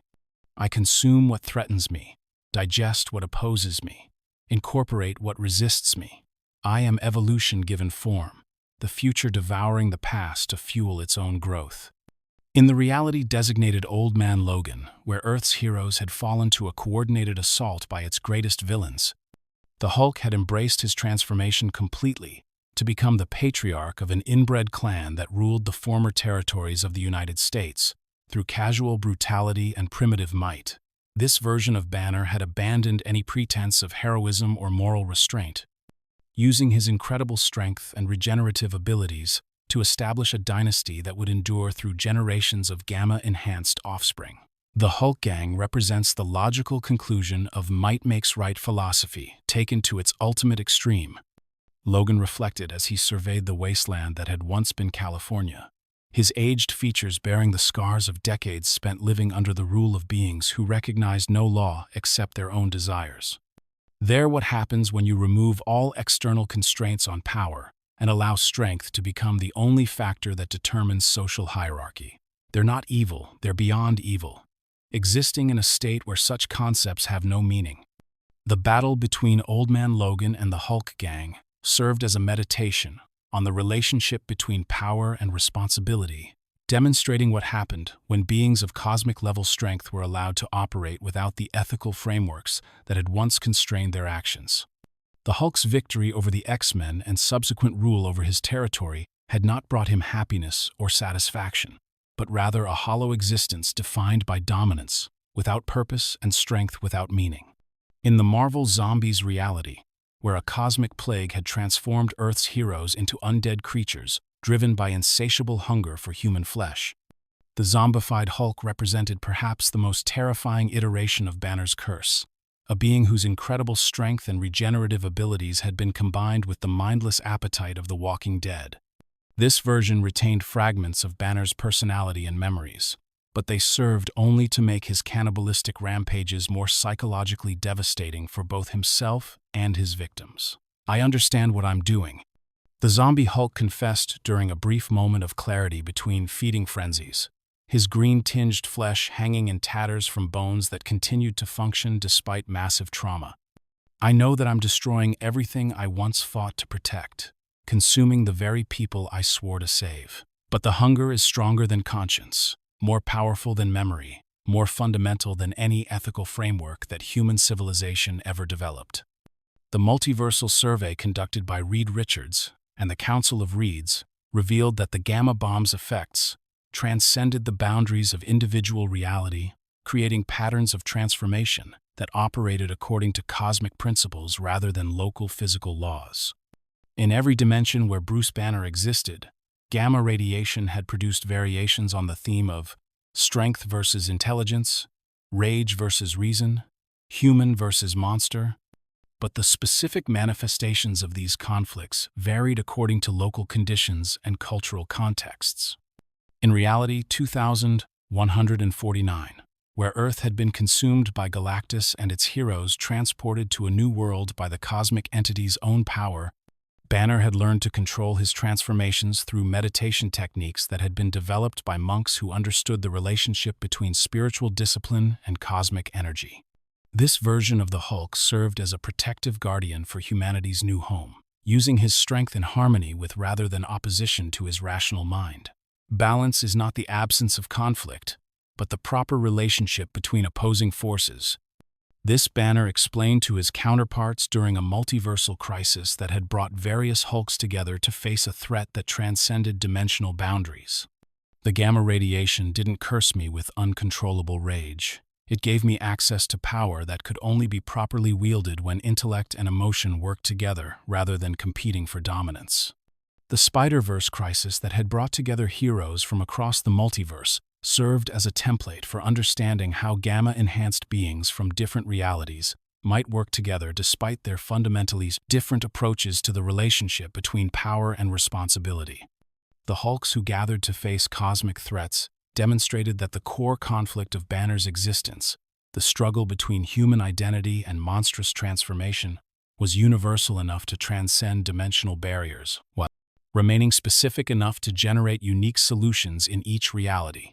"We are all the same person," observed the Hulk from Earth 98,120, whose reality had been consumed by an expanding black hole that only his strength had been sufficient to contain. "We all carry the same burden, face the same choices, struggle with the same questions about what it means to be human when humanity itself has become insufficient for the challenges we face. But we are also all different. shaped by the specific circumstances that each of our worlds has presented to us. The cosmic entity known as the One Above All, whose perspective encompassed all realities simultaneously, viewed the multiversal proliferation of hulks as evidence of the universe's ongoing attempt to solve fundamental questions about the relationship between power and morality through experimentation on scales that transcended individual existence. Each variation represented a different approach to the central problem of how consciousness might evolve to accommodate capabilities that exceeded the normal parameters of biological and psychological limitation. The Hulk exists in all realities because the questions he embodies are universal. The One Above All explained to the cosmic beings who served as witnesses to multiversal development. How should power be used? What responsibilities come with strength? When does protection become tyranny? How can beings of cosmic capability maintain connection to the species they have transcended? These questions have no final answers, only endless exploration through infinite variation. The web of life and destiny that connected all realities contained threads that were specifically associated with gamma transformation, cosmic pathways that allowed energy and information to flow between different versions of Banner across dimensional boundaries. These connections meant that knowledge gained by one Hulk could potentially influence the development of his counterparts, creating a feedback loop of cosmic learning that gradually elevated the entire multiversal community of gamma-enhanced beings. We are not isolated iterations but part of a larger pattern. Realize the Banner from Earth, 311, whose colonial American setting had produced a version of the Hulk that drew power from connections to the natural world rather than technological accident. Our experiences inform each other across dimensional barriers. Our victories and failures contribute to a cosmic database of knowledge about how power and consciousness can evolve together rather than competing for dominance. The multiversal gathering of Hulks revealed that gamma radiation's effects were not limited to physical transformation, but extended to metaphysical evolution, creating beings whose existence challenged the fundamental assumptions that governed the relationship between individual identity and cosmic responsibility. Each version of Banner represented a different stage in the ongoing development of consciousness, capable of wielding power that transcended normal human limitations, while maintaining some connection to the species that had given birth to such evolution. The legacy of gamma transformation thus extended far beyond the original accident that had created Bruce Banner, encompassing a multiversal community of beings who served as experiments in the ongoing development of post-human consciousness. Their struggles and victories contributed to a cosmic understanding of how intelligence might evolve to accommodate power while preserving the ethical frameworks that gave meaning to existence beyond mere survival and dominance. As the multiverse continued its expansion and development, the various iterations of the Hulk served as guardians, not just of their individual realities, but of the larger questions that their existence embodied. They were living laboratories where the universe explored the possibilities inherent in the marriage of cosmic power and mortal consciousness, eternal experiments in the ongoing development of what it might mean to be both human and something infinitely more. Across the infinite expanse of the multiverse, where reality branched and diverged through every possible permutation of choice and chance, the gamma bomb that had created Bruce Banner detonated with cosmic regularity in dimensions where the fundamental constants of physics varied by degrees so subtle that only cosmic-level intelligences could perceive the differences. In each iteration, the explosion that birthed the Hulk created ripples that extended through space and time, generating variations on the theme of transformation that revealed new possibilities inherent in the marriage of science and cosmic accident. In the reality designated Earth 9200, an aging Hulk sat upon a throne built from the bones of heroes who had fallen during humanity's final war against itself. His gray-green skin bearing the accumulated scars of decades spent as dictator of a world that had learned too late that strength without wisdom was merely another form of tyranny. The Maestro, as he had come to be known, represented what Banner might become if he lived long enough for his intelligence to evolve beyond human ethical constraints, while his power remained undiminished by the passage of time. They called me monster when I fought to protect them. The Maestro mused as he surveyed the radioactive wasteland that had once been the American Southwest. his voice carrying the weight of centuries spent ruling through fear rather than love. Now they worship me as a god, because I am the only force strong enough to maintain order in a world where civilization collapsed under the weight of its own contradictions. I gave them exactly what they demanded, a leader powerful enough to solve all their problems through the simple application of overwhelming force. The timeline that had produced the Maestro was one where nuclear war had rendered most of Earth uninhabitable, leaving behind scattered communities of survivors who required protection from mutated creatures and environmental hazards that conventional authorities could not address. Banner had initially served as humanity's savior, using the Hulk's strength to defend refugee camps and establish safe zones in the radioactive wilderness. But power without accountability had gradually corrupted his noble intentions into autocratic control. The tragedy of the Maestro is not that he became evil, observed the cosmic entity known as the Living Tribunal during one of its periodic examinations of multiversal stability, but that he became logical. When faced with a world where democracy had failed and freedom had become a luxury that survival could not afford, he chose efficiency over ethics, order over autonomy. He became exactly what his world needed, which was precisely what his soul could not endure. In the Ultimate Universe designated Earth 1610, a different version of Banner struggled with a transformation that had been engineered rather than accidental. His condition, the result of military experiments that had attempted to recreate the super soldier serum that had created Captain America. This Hulk was larger, more primitive, and more destructive than his mainstream counterpart, driven by hungers that went beyond simple rage to encompass appetites that challenged the very foundations of human civilization. The Ultimate Hulk's infamous threat to consume his enemies represented more than primitive intimidation. It reflected a fundamental alteration in his relationship with the concepts of predator and prey that had been hardwired into his enhanced physiology by scientists who had failed to understand the full implications of their experimentation. This version of Banner had been transformed not just into a monster, but into something that existed outside the normal parameters of human morality entirely. "I am hunger incarnate," the Ultimate Hulk declared during his rampage through Manhattan, his words carrying implications that extended far beyond physical destruction to encompass psychological horror that challenged observers' fundamental assumptions about the nature of heroism and monstrosity. "I consume what threatens me, digest what opposes me, incorporate what resists me. I am evolution given form, the future devouring the past to fuel its own growth." In the reality designated Old Man Logan, where Earth's heroes had fallen to a coordinated assault by its greatest villains, the Hulk had embraced his transformation completely to become the patriarch of an inbred clan that ruled the former territories of the United States through casual brutality and primitive might. This version of Banner had abandoned any pretense of heroism or moral restraint, using his incredible strength and regenerative abilities to establish a dynasty that would endure through generations of gamma-enhanced offspring. The Hulk Gang represents the logical conclusion of might makes right philosophy, taken to its ultimate extreme, Logan reflected as he surveyed the wasteland that had once been California, his aged features bearing the scars of decades spent living under the rule of beings who recognized no law except their own desires.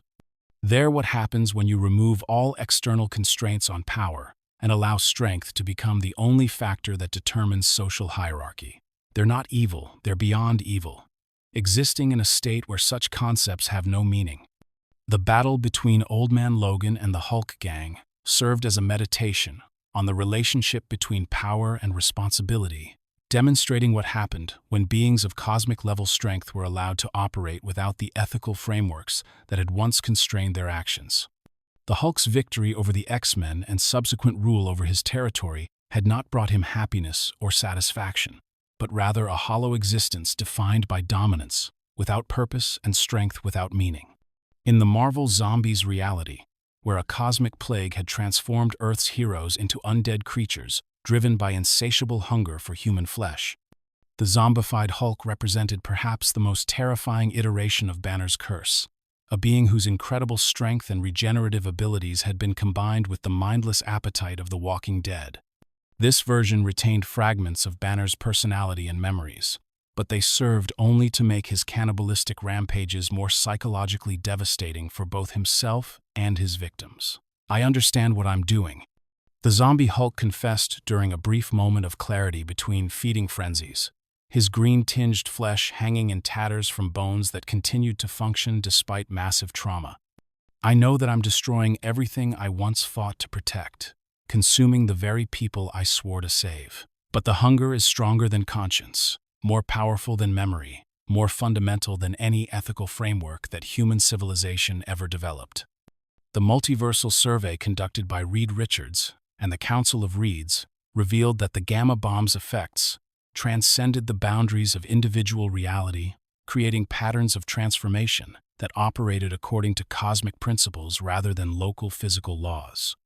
In every dimension where Bruce Banner existed, gamma radiation had produced variations on the theme of strength versus intelligence, rage versus reason, human versus monster. But the specific manifestations of these conflicts varied according to local conditions and cultural contexts. In reality, 2149, where Earth had been consumed by Galactus and its heroes transported to a new world by the cosmic entity's own power, Banner had learned to control his transformations through meditation techniques that had been developed by monks who understood the relationship between spiritual discipline and cosmic energy. This version of the Hulk served as a protective guardian for humanity's new home, using his strength in harmony with rather than opposition to his rational mind. Balance is not the absence of conflict, but the proper relationship between opposing forces. This Banner explained to his counterparts during a multiversal crisis that had brought various Hulks together to face a threat that transcended dimensional boundaries. "The gamma radiation didn't curse me with uncontrollable rage. It gave me access to power that could only be properly wielded when intellect and emotion worked together rather than competing for dominance." The Spider-Verse crisis that had brought together heroes from across the multiverse served as a template for understanding how gamma-enhanced beings from different realities might work together despite their fundamentally different approaches to the relationship between power and responsibility. The Hulks who gathered to face cosmic threats demonstrated that the core conflict of Banner's existence, the struggle between human identity and monstrous transformation, was universal enough to transcend dimensional barriers, while remaining specific enough to generate unique solutions in each reality. "We are all the same person," observed the Hulk from Earth 98,120, whose reality had been consumed by an expanding black hole that only his strength had been sufficient to contain. "We all carry the same burden, face the same choices, struggle with the same questions about what it means to be human when humanity itself has become insufficient for the challenges we face. But we are also all different, shaped by the specific circumstances that each of our worlds has presented to us." The cosmic entity known as the One Above All, whose perspective encompassed all realities simultaneously, viewed the multiversal proliferation of Hulks as evidence of the universe's ongoing attempt to solve fundamental questions about the relationship between power and morality through experimentation on scales that transcended individual existence. Each variation represented a different approach to the central problem of how consciousness might evolve to accommodate capabilities that exceeded the normal parameters of biological and psychological limitation. The Hulk exists in all realities because the questions he embodies are universal. The One Above All explained to the cosmic beings who served as witnesses to multiversal development. How should power be used? What responsibilities come with strength? When does protection become tyranny? How can beings of cosmic capability maintain connection to the species they have transcended? These questions have no final answers, only endless exploration through infinite variation.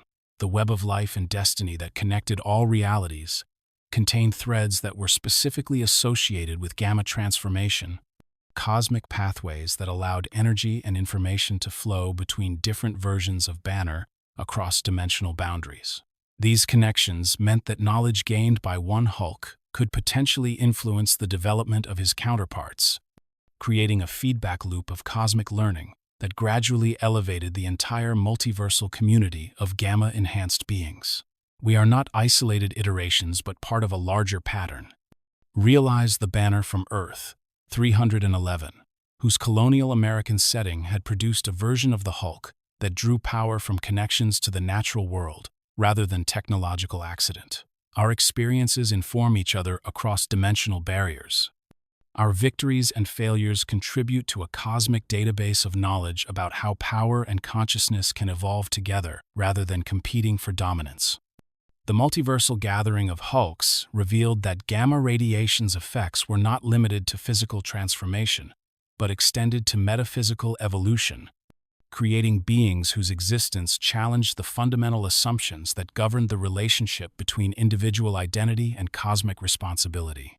Each version of Banner represented a different stage in the ongoing development of consciousness, capable of wielding power that transcended normal human limitations, while maintaining some connection to the species that had given birth to such evolution.